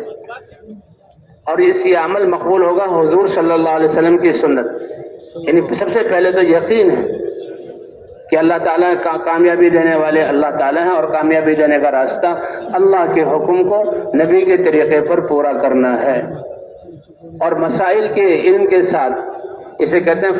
پہلے فضائل ہیں، فضائل کے شوق میں اس عمل کو کریں، اور مسائل یعنی جو علماء سے پوچھ کر جو اللہ نے علم اتارا ہے اس کے مطابق ہم عمل کرنے والے بن جائیں۔ فضائل کے شوق میں ہمارا عمل، اور اپنے اعمال کی ثواب کی حفاظت کے لیے، اپنے اعمال کے اجر کی حفاظت کے لیے اخلاق کا اچھا ہونا، اخلاق کا اچھا ہونا۔ انما بعثت لاتمم مکارم الاخلاق، میری بعثت ہوئی ہے تاکہ جو اعلیٰ اخلاق ہے اس کو میں پورا کر دوں، اور فرمایا قیامت کے دن سب سے زیادہ وزنی یہ اخلاق کا وزن ہوگا۔ اور بھائی اخلاص یہ تو بہت ضروری ہے کہ ایمان اور اخلاص یہ دونوں جڑواں چیزیں، جس قدر ایمان ہوگا اسی قدر ہمارے اعمال خالص اللہ کے لیے ہوں گے۔ اس لیے عمل کرنے سے پہلے، عمل کے دوران، آخر میں اس بات کی نیت کرنا کہ میرا یہ عمل کس کے لیے ہے، اللہ کی رضا کو حاصل کرنے کے لیے۔ اور عمل کرنے کے بعد استغفار کرنا، اے اللہ جیسے اس عمل کرنے کا حق تھا میں ادا نہ کر سکا، اے اللہ میں معافی چاہتا ہوں۔ استغفار پر اللہ تعالیٰ خوش ہو کر اس کی کمیوں کو دور کر کے کامل بنا کر قبول فرما لیتے ہیں۔ تو وہ اخلاص کے ساتھ یہ 6 نمبر ہیں، ہر عمل ہمارا ان صفات والا، اس یقین کے ساتھ کہ اس عمل کے سے اللہ دنیا آخرت کی زندگی بنائیں گے، حضور صلی اللہ علیہ وسلم کی سنت کے ساتھ یہ عمل ہوگا تو کامیابی ملے گی۔ اور حضور صلی اللہ علیہ وسلم جیسے نماز کے امام ہیں، 24 گھنٹے کے ہمارے امام ہیں، فضائل کے شوق میں شروع میں کیا لا اجر لمن لا حسبۃ لہ، اے میرے بندے حکم میرا پورا کیا، اس کے اتنے فضائل تھے، تمہیں شوق ہی نہیں ان فضائل کا تو کیا اجر ہو۔ اس لیے ایمان و احتساب، اللہ کی ذات پر ایمان رکھتے ہوئے اور ثواب کی امید رکھتے ہوئے، اس لیے وہ 6 نمبروں کا مذاکرہ کہ ہر عمل ہمارا ان صفات والا بن جائے، ان صفات والا بن جائے۔ اس کے ساتھ ساتھ بھائی دن بھر اپنے آپ کو تھکایا گشتوں میں، پھر تعلیم میں بیٹھے، تعلیم میں احادیث سے بھی پڑھا، 6 نمبروں کا مذاکرہ بھی ہوا، تجوید بھی ہو گئی۔ اس کے بعد ظہر کے بعد بھائی ظہر کے بعد تعارفی بات ہو جائے آنے والے مجمع کو کہ ہمارے آنے کا مقصد کیا ہے، اور اس وقت تعلیم بھی ہو سکتی ہے، اور اگر گشتوں کی ضرورت ہے تو گشتیں بھی ہو سکتی ہیں، ورنہ پھر آپس میں ساتھی یہ مذاکرہ، آپس میں دعوت والے جو اعمال ہیں ان کا مذاکرہ اجتماعی ہو، اور جو آداب معاشرت ہیں ان کا 2 ساتھی الگ ہو کر ایک دوسرے سے سیکھنا سکھانا۔ سیکھنے میں سب سے پہلے ایمانیات ہے، پھر وضو کا طریقہ ہے، نماز ہے، 6 نمبر ہیں، ان کا سیکھنا سکھانا، اور کوئی گشتوں کی ضرورت ہو تو گشت وغیرہ بھی۔ اس کے بعد جب یہ عمومی گشت ہے، یہ دوپہر کو ان کو خصوصی ملاقاتیں کہا جاتا ہے، خصوصی ملاقاتیں یہ عمومی ملاقاتیں، اور ایک ہے عمومی گشت، یعنی پوری جماعت یہ جو ہے نکل کر ایک فرد سے ملے۔ یعنی ہمارا جو عمومی گشت ہے اس کی مثال ریڑھ کی ہڈی جیسی ہے کہ نبی ایک کے دروازے پر جا رہا ہے، ایک کے دروازے پر دعوت دے رہا ہے، تو جماعت کی صورت میں ہم ایک دروازے پر جا کر اس کو اللہ کی طرف بلائیں گے۔ تو سب سے زیادہ مشابہت ہماری اس عمومی گشت کو ہے، اسے فرماتے ہیں یہ عمومی گشت بڑے آداب اور اس کے جو ہے اچھے جذبات اور نیت کے ساتھ ہونا ضروری ہے۔ اس لیے عمومی گشت کا وقت وہ ہے کہ لوگ جو ہیں جب ہم مسجد سے باہر محلہ ہے یا بازار ہے جس وقت لوگ ملے اس وقت عمومی گشت ہے، اور پھر عمومی گشت کے بعد اگلی نماز میں ہمارا بیان ہے۔ تو عمومی گشت کی مثال اس ریڑھ کی ہڈی کی سی ہے، اور عمومی گشت کو سب سے زیادہ مشابہت حاصل ہے حضور انبیاء کرام کی محنت کے ساتھ کہ پوری جماعت ایک فرد کو ہر محلہ ہے تو ایک گھر میں جا کر ملاقات کا دروازہ کھٹکھٹانا اور ان سے ملاقات کرنا، بازار ہے تو ایک دکان والے سے ملنا۔ تو اس میں شوق ہو، ہمیں سب سے زیادہ تربیت اور اصلاح اس میں روزہ ہارے کا شوق ہو کہ بھئی میری تشکیل اس عمومی گشت میں ہو جائے۔ اس کے لیے اعلان بھی ہے، اور اعلان کے بعد ترغیب گشت ہے، اس کے لیے لوگوں کو آمادہ کرنا، اور اس کے بعد پھر بیٹھ کر بات ہے اور استقبال ہے، اور ایک جماعت اللہ کے راستے میں جائے گی۔ ترغیب گشت کیا ہے کہ بھئی یہ ذمہ داری کا احساس کہ اللہ نے کامیابی دین میں رکھی ہے، اور دین کی زندہ کرنے کے لیے اللہ نے نبیوں کو محنت دے کر بھیجا ہے، اور حضرات انبیاء کرام اپنی قوموں میں دعوت لے کر جاتے تھے، اس سے جو ہے ایمان آتا تھا، اور پھر طلب آتی اللہ کا دین اترتا، اور جب حق وجود میں آ جاتا تو اللہ پھر باطل کو ختم فرما دیتے۔ کتنی قوموں کو اللہ نے یعنی ان کا نام و نشان ہی مٹا دیا۔ تو اس لیے عمومی گشت جو ہے یہ نبیوں کی سنت، تو اس کے لیے وہ ترغیب انبیاء کے واقعات اور دین کی اہمیت اور فضائل بیان کر کے ان کو کون ہمارے ساتھ تیار ہے اس پر آمادہ کیا جائے، اور جو تیار ہو جائیں تو ان کو بھائی پھر آداب بیان کر کے اللہ ان کو جہاں گشت کے لیے نکالا جائے۔ تو ایک تو ترغیب گشت ہے، ترغیب گشت کے بعد ایک ساتھی جس کو ہم کہتے ہیں بیٹھ کر بات کریں، وہ وہیں بیٹھ کر جو ساتھی وہاں موجود ہیں اور جو نمازیں پڑھ رہے ہیں استقبال والے بیٹھے ہیں ان سے اور ہر آنے والے سے یہ 6 نمبروں میں بات، 6 نمبروں میں بات، ہر نمبر کے ساتھ محنت کو جوڑ دیا جائے۔ وہ لمبے قصے شروع نہ کریں کہ بیٹھ کر جو قصہ شروع کیا آخر تک، کیونکہ لوگ مختلف وقتوں میں آتے رہیں گے، بات سنتے رہیں گے، یہ تو ایمانیات کو بیان کرے اور اس کے لیے بھی اس کے حاصل کرنے کا طریقہ محنت کو اس کے ساتھ جوڑ دے، نماز کو بیان کرے، ایسی نماز کے فضائل کب جب کہ اس کی محنت ہوگی، محنت کے ساتھ اس کو جوڑ دے، 6 نمبروں کو بیان کرے اور ہر نمبر کے ساتھ کہ اس کے لیے محنت کی ضرورت ہے، یہ ذہن بنایا جائے۔ تو ایک تو بیٹھ کر بات کرنا ہے، اور ایک ساتھی یا 2 ساتھی وہ ذکر میں ہوں،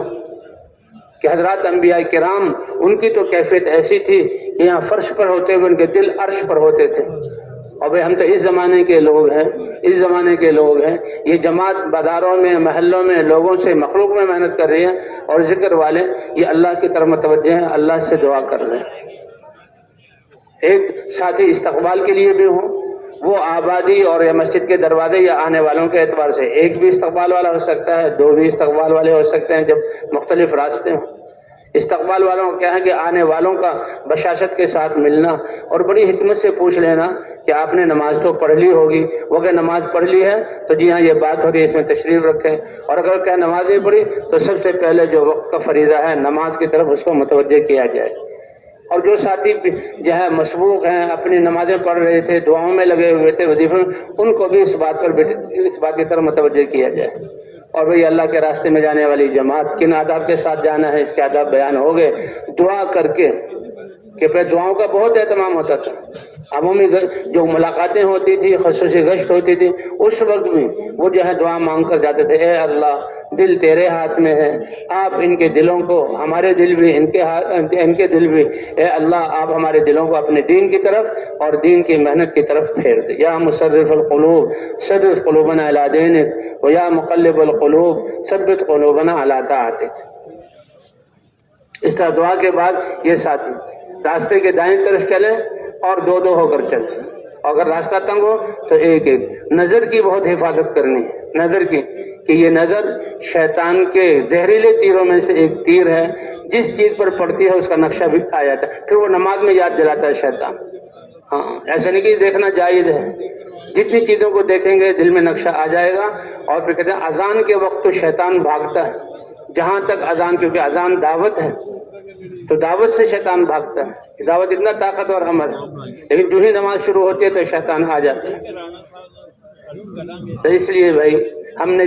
نظروں کی حفاظت کرنی اور 2 ساتھی ہو کر اور ذکر کرتے ہوئے جانا، اس میں زیادہ شور بھی نہ ہو اور بالکل خاموشی بھی نہ ہو۔ سبحان اللہ، الحمدللہ، لا الہ الا اللہ، اللہ اکبر۔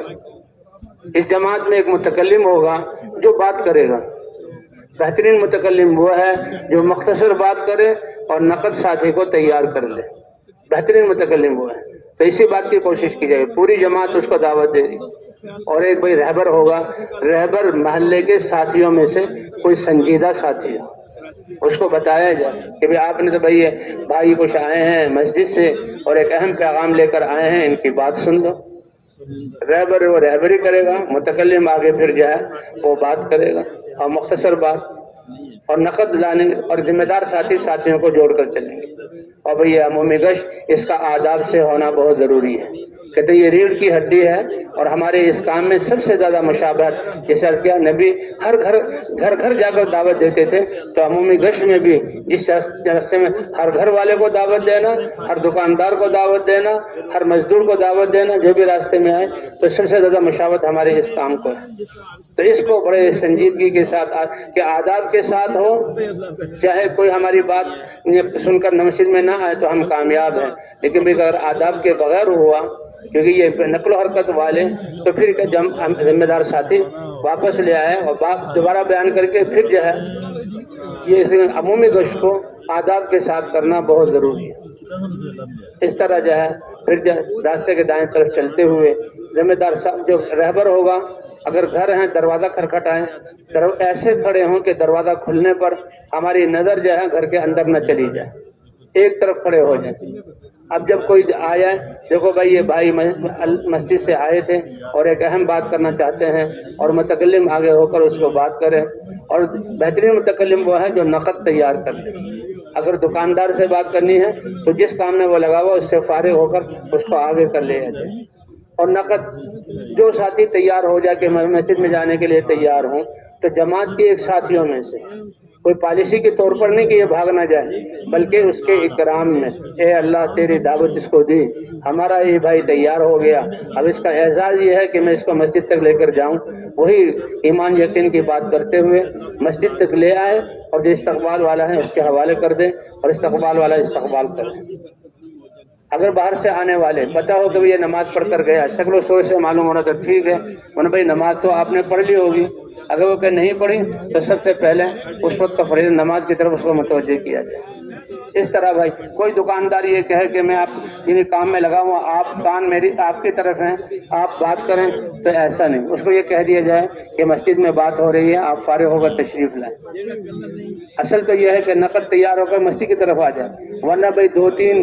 جو ہے کچھ قدم اٹھوا کر دو تین دکانوں میں ہمارے ساتھ جائیں، اے اللہ ہم نے تو اس کے قدم جو ہے ہلوا دیے ہیں، اب آپ اس کو قبول کر لیں۔ اور ایسے گشت کرتے ہوئے ان آداب کے ساتھ جب متکلم بات شروع کرے تو ساتھی اپنے ذکر کو موقوف کر دے۔ اب یہ اس کی دعوت کو سننا ہماری ضرورت ہے، اور جو یہ جو کہہ رہا ہے یہ سچ ہے اور حق ہے۔ متکلم بڑے اعتماد کے ساتھ بات کرے۔ ہاں متکلم اگر متکلم کی بات میں پش و پیش ہو تو ذمہ دار ساتھی کہ بھائی کا مقصد یہ تھا، اور ہو سکتا ہے اگر بات قابو میں نہ آئے تو متکلم بدلا بھی جا سکتا ہے۔ اور جب اتنا وقت رہ جائے کہ ساتھی واپس جا کر اگر جس کسی کو استنجا وضو کی ضرورت ہے تو وضو استنجا کر کے اس صف میں بیٹھ کر تکبیر اولا کو پا لے گا تو پھر وہاں رک جائے۔ اور ذمہ دار ساتھی پہ دیکھو اتنا بڑا کام، اللہ کا پیغام لے کر ہم ان بستی والوں کی طرف آئے تھے، لیکن جیسے جو دل کی کیفیات اور جہاں جذبہ ہونا چاہیے تھا، جو اللہ کی خشیت اور استحضار ہونا چاہیے تھا، اور جس طرح ہم نے دعوت دی یقیناً ہم اس طرح دعوت نہیں دے سکے، اس لیے اپنی کمی کا اعتراف اور استغفار کرتے ہوئے ہم جو ہے واپس آئے، اور آ کر سب سے پہلے بات ہو رہی ہے اس میں بیٹھ جائیں، اور پھر ذمہ دار سے اجازت لے کر وضو وغیرہ کر کے پھر ہم صفوں میں آ جائیں۔ تو وہ کہتے ہیں یہ عمومی گشت کر کے پھر ہے ہمارا بیان۔ پہلے سارے دن ملاقاتوں میں اپنے آپ کو تھکانا ہے، پھر تعلیم میں بیٹھنا ہے، پھر یہ عمومی گشت ہے، اور یہ اب یہ ہے وصولی کا وقت کہ جو جماعت جتنی زیادہ متحرک ہوگی اور گشتوں میں اپنے آپ کو تھکائے گی اور اعمال کا اہتمام اسی کے بقدر جو ہے وصولی ہوگی۔ یہ بیان یہ تو ایک ساتھی کا مقرر ہوگا، فلاں ساتھی بیان کرے، لیکن فکر مند ہم سب ہوں۔ یہ نہ ہو کہ بھئی اس کا بیان مقرر ہو، اب وہ جانے اس کا کام جانے وہ بیان کرے گا، لیکن ہم سب ساتھی فکر مند اللہ کی طرف متوجہ، اللہ سے دعا کریں، اے اللہ ہمارے یہاں آنے کو قبول فرما اور ان بستی والوں کو قبول فرما، نقد جماعتوں کے نکلنے کی صورت۔ اور بات کرنے والا جب مغرب کے بعد اگر اعلان ہوا ہے تو ساتھی سنتوں کے لیے پھیل کر کھڑے ہو جائیں اور مختصر سنتیں پڑھیں تاکہ یہ آنے والے لوگ ان کو بیان میں بٹھایا جا سکے۔ اب ان کو بیان میں بٹھانا بڑی سنجیدگی کے ساتھ اور بڑی متانت کے ساتھ ہو، شور شرابہ نہ ہو، پکڑ دھکڑ نہ ہو۔ جو بستی والے ہیں ان کو آگے بٹھا کر اور جماعت والے پیچھے پھیل کر بیٹھ جائیں، اور بیان کرنے والا اللہ کی طرف متوجہ ہو کر یہ 6 نمبر ان کو بیان کیا جائے۔ پہلا یہ جو ہے ایمان والا نمبر ہے، نماز ہے، علم ہے، یہ 3 تفصیلی جو ہے نمبر ہیں، ان کو تفصیل سے بیان کیا جائے، اور یہ دین پر چلنے اور دین کی محنت کرنے کی استعداد پیدا کرنے والے ہیں۔ باقی اخلاق کا بھی بیان ہو، اخلاص کا بھی بیان ہو، اور پھر آخر میں یہ تبلیغ، دعوت و تبلیغ، اس ذمہ داری کو سمجھا کر اس پر لوگوں کو نقد آمادہ کیا جائے۔ ایک تشکیل والا ساتھی اگر بستی والا ہو تو اچھا ہے، کیونکہ ناموں کو سمجھنا، مسجد جگہوں کو پتوں کو سمجھنا، یہ باہر سے آئی ہوئی جماعت جبکہ زبان الگ ہو تو بڑا مشکل ہوتا ہے، علاقے والا ہو تو بڑا آسان ہوتا ہے۔ تو اس لیے یعنی وہ 6 نمبر بیان کیا جائے مکمل، اور مکمل ہم تو مطالبہ 4 مہینے کا ان کے سامنے رکھیں، 4 مہینے کے بھی رکھیں، چلے کا بھی رکھیں۔ 6 روزہ ایک مقامی جو ہے ایک اعمال کا حصہ ہے، لیکن اگر کام نیا ہے تو بھائی وہاں 6 روزے کی جماعت کو وصول کر لینا یہ بھی اللہ کی طرف سے ایک نعمت ہے۔ ہاں وہاں پر کام پہلے سے ہو رہا ہے تو پھر تو 3 چلے کی جماعت ہے۔ کہتے مسجد میں آنے کا مقصد ہی یہ ہے کہ نقد 3 چلے کے لیے اللہ کے راستے میں جماعتیں نکل جائیں، اور مقامی جماعت کام مضبوط ہو جائے. 5 کام اپنے سامنے کروانا، دیکھنا، اگر پہلے سے ہو رہے ہیں تو اس جماعت کے آنے سے اس میں تقویت ہو جائے. اور ہمارے سارے ساتھی کی بھی، کہ سارے ساتھی سارے اعمال، کہ جس ساتھی کے ہمارے ساتھ 3 دن بھی لگ جائیں تو وہ بھی اس کام کو پورا سیکھ جائے اور اس کو مقصد بنا کر اپنے علاقے میں کرنے والا بنے. تو اس لیے نقد جماعتیں بھی نکالنا ہے، مقامی جماعت نہیں ہے تو بنانا، اور اس کا ہے تو اس کو مضبوط کرنا اور اپنے سارے ساتھیوں سے اعمال کروانا. اس طرح اگر جو اپنے نام آئے ہیں ان کو اسی وقت وصولی کی کوشش کی جائے، ان کو الگ لے لیا جائے اور ان کی وصولی کی ترتیب بنائی جائے. ان کو وصول کرنے میں بستر وصول ہو جائیں اور جو ہے خرچہ وصول ہو جائے. رات ہی کو بستر لا کر مسجد میں اپنے ساتھ رکھے جائیں اور اگلے دن اچھی طرح سے ان کو ہدایت دے کر اللہ کے راستے میں ان کو روانہ کیا جائے. اللہ کے راستے میں ان کو روانہ کیا جائے.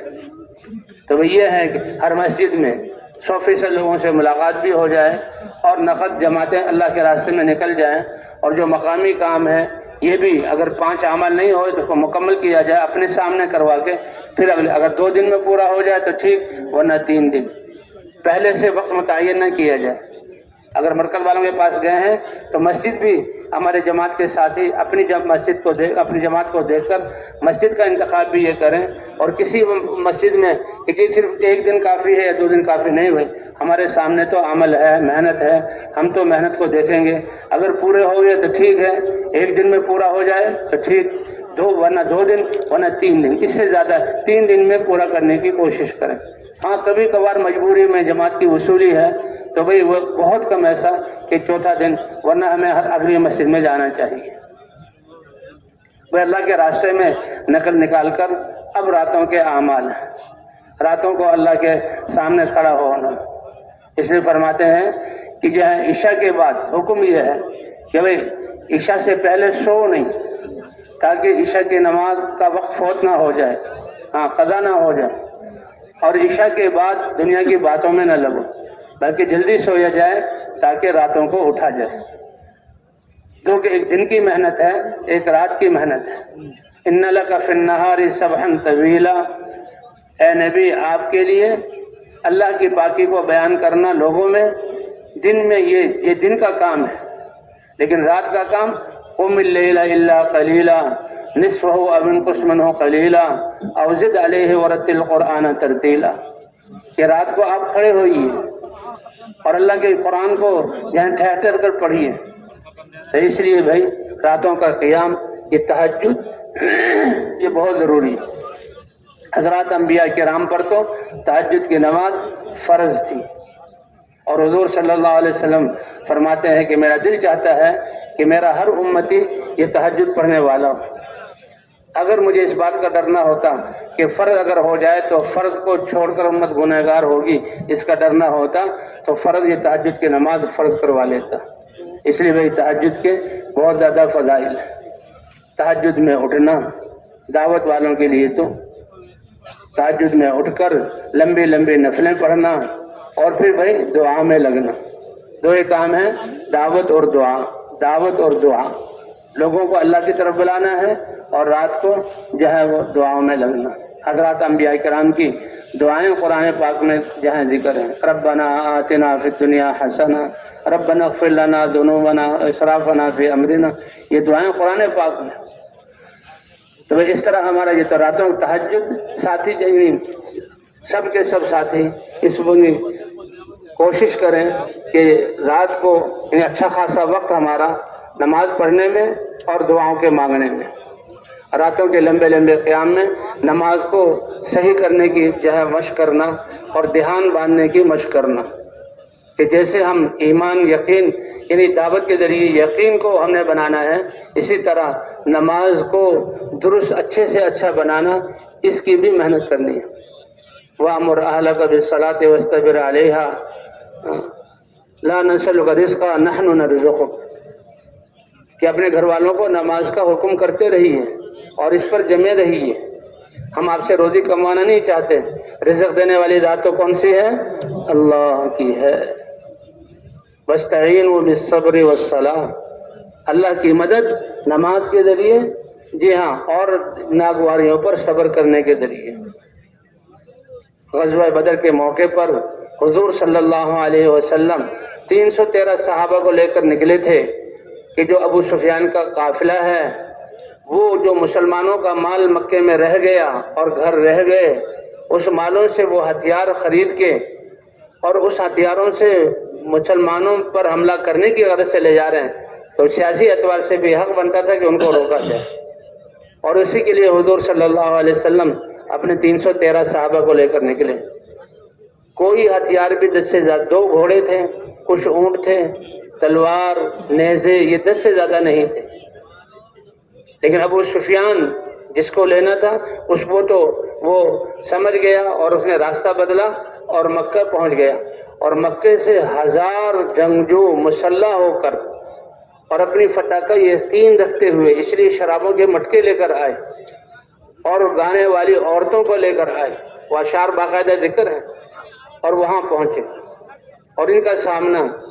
تو صحابہ کرام فرماتے ہیں، علی رضی اللہ عنہ فرماتے ہیں ہم نے حضور صلی اللہ علیہ وسلم کے لیے ایک جھونپڑا بنا دیا جس کے کہتے ہیں العریش، اور حضور صلی اللہ علیہ وسلم اس کے نیچے کھڑے ہو کر نماز میں لگ گئے،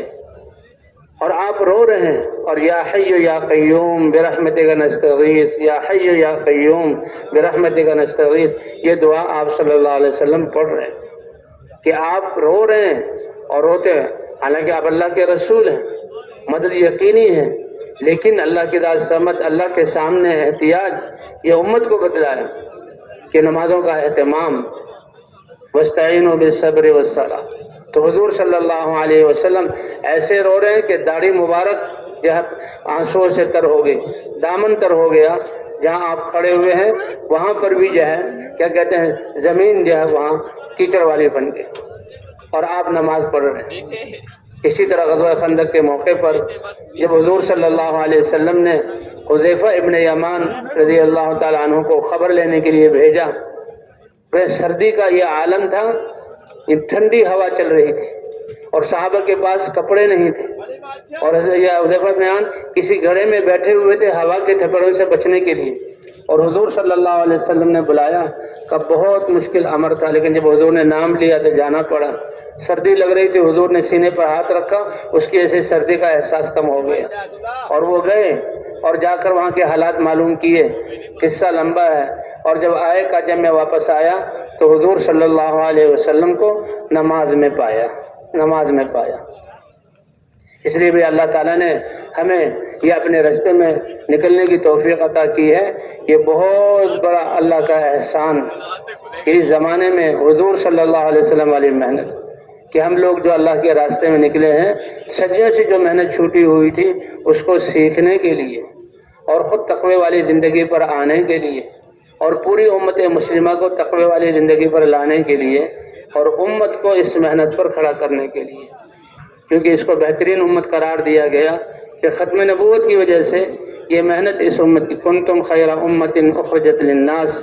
تم بہترین امت ہو اس لیے کہ تمہیں لوگوں کی نفع رسانی کے لیے نکالا گیا، اور نفع رسانی کیا ہے کہ تم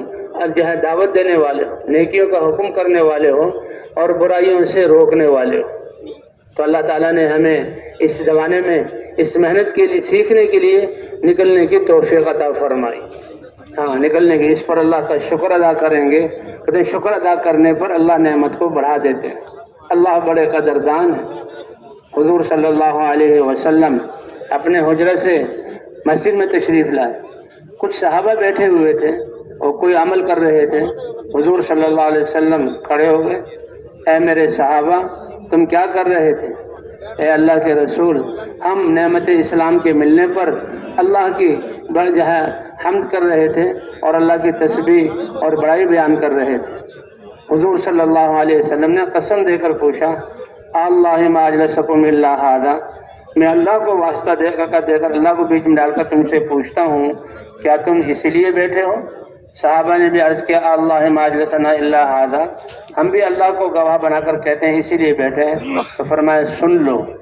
تمہارا یہ بیٹھنا اور یہ عمل کرنا اتنا عظیم ہے کہ جبرائیل علیہ السلام میرے پاس آئے اور مجھے یہ بتلایا کہ اللہ عرش پر آپ کے صحابہ کے اس عمل کی وجہ سے فرشتوں پر فخر فرما رہے ہیں، فرشتوں پر فخر فرما رہے ہیں۔ تو وہ اللہ بڑے قدردان ہیں۔ اللہ نے اس زمانے میں فرمایا کہ بعد والے جو لوگ ہیں، حضور صلی اللہ علیہ وسلم فرمایا طوبی لمن رآنی و آمن بی، خوشخبری ہو اور مبارکبادی ہو اس شخص کے لیے جس نے مجھے دیکھا اور مجھ پر ایمان لایا۔ بہت بڑی بات ہے کہ وہ صحابہ بنے، ان کے درجے کو تو کوئی ایمان والا پہنچ ہی نہیں سکتا۔ اللہ نے ان کے لیے اپنی رضا کا پروانہ، اور ایک 3 دفعہ اور ایک روایت میں 7 دفعہ اللہ کے رسول نے فرمایا اس شخص کے لیے توبہ، خوشخبری اور مبارکبادی اور جنت کا یہ مقام ہو کہ جس نے مجھے نہ دیکھا اور مجھ پر ایمان لے آیا، جس نے مجھے نہ دیکھا اور مجھ پر ایمان لے آیا۔ تو بھائی اس زمانے میں بہت بڑی نعمت، اسی کو حضور صلی اللہ علیہ وسلم نے فرمایا انکم علی بینۃ من ربکم، کہ تم دیکھو یہ محنت کی وجہ سے ایک واضح راستے اور واضح دلیل پر ہو، اور وہ کیا ہے کہ تم نیکیوں کا حکم کرتے ہو، برائیوں سے روکتے ہو، اللہ کے راستے میں جہاد کرتے ہو، اللہ کے کلمے کو بلند کرنے کے لیے اپنی صلاحیتوں کو لے کر نکلتے ہو، جانیں اور مال لگاتے ہو۔ لیکن 2 نشوں سے اپنے آپ کو بچاؤ، ما لم تغر فیکم سکرتان، 2 نشوں سے، ایک سکرت الجہل کہ تم اللہ کے احکام کو نہ جانتے ہو، جہالت یہ بھی ایک نشہ ہے۔ جہالت کیا مطلب؟ اللہ کی منشا، اللہ کے احکام، اللہ کیا چاہتے ہیں ان سے ناواقفیت۔ وسکرت حب العیش، اور دوسرا دنیا کی زندگی سے محبت کرنا، اس لیے کہ حب الدنیا راس کل خطیہ، دنیا کی محبت ہر برائی کی جڑ ہے، دنیا کی محبت ہر برائی کی جڑ ہے۔ فإذا ظهر فيكم حب الدنیا، جب دنیا کی محبت تمہارے ذہن دلوں میں آ گئی تو پھر کیا ہوگا؟ سب سے پہلے یہ کہ فلا تأمرون بالمعروف ولا تنہون عن المنکر ولا تجاہدون فی سبیل اللہ، کہ تم دعوت والا کام چھوڑ دو گے، نیکی کا حکم نہیں کرو گے، برائیوں سے نہیں روکو گے، اور نہ تم اللہ کے راستے میں نکلے گے اور جہاد کرو گے۔ فالقائلون یومئذ بالکتاب والسنہ کالسابقین الاولین من المہاجرین والانصار، تو اس وقت کتاب اور سنت کو لے کر چلنے والے، اس کو بولنے والے، ان کو اللہ وہ اجر عطا فرمائیں گے جو مہاجرین اور انصار میں سے سابقین کو اللہ نے عطا فرمایا۔ تو بھائی کتنی بڑی فضیلت کی بات ہے۔ اللہ کے رسول صلی اللہ علیہ وسلم جو ہے یہ خوشخبری سنا رہے ہیں، تو اللہ تعالیٰ یعنی اس محنت کو زندگی کا مقصد بنا کر کرنے کی توفیق عطا فرمائے۔ جی ہاں، اس کے لیے تو اسی لیے بھائی انشاءاللہ یعنی ہم نے اس کام کو کرنا بھی ہے اور اللہ سے ڈرتے بھی رہنا ہے، اللہ سے ڈرتے بھی رہنا ہے۔ یہ کہ انسان یہ تو کمزور، ڈرتے ہوئے اے اللہ جیسے کرنے کا حق تھا ایسے ہم نہ کر سکے، اس کے لیے یہ بھی ہے ہم نے اللہ کے راستے میں نکل کر یعنی بھرپور محنت کرنی ہے، اور دن کو اپنے آپ کو تھکانا ہے اور راتوں کو اللہ سے مانگنا ہے۔ اس نقل و حرکت کی وجہ سے فرمائیں کہ یہ بعد والے جو قربانی کریں گے تو ایک ایک کی قربانی پر اللہ 50 آدمیوں کی قربانیوں کا نتیجہ ظاہر فرمائیں گے۔ صحابہ کرام حیران ہوئے، پوچھا یا رسول اللہ یہ بعد میں یہ محنت کرنے والے اور ان کی قربانیوں کے ثمرات 50 آدمی کے برابر، 50 آدمی ان میں سے تو بھی بہت بڑی بات ہے، یا 50 آدمی ہم میں سے؟ حضور نے فرمایا یہ صحابہ تم میں سے 50 آدمی کی قربانی کے بقدر ایک ایک کی قربانی پر اللہ و نتائج عطا فرمائیں گے۔ تو وہ تیار ہیں اس کے لیے انشاءاللہ، نکل کر اپنے اوقات کی حفاظت اور ان اعمال کا اہتمام کریں گے انشاءاللہ۔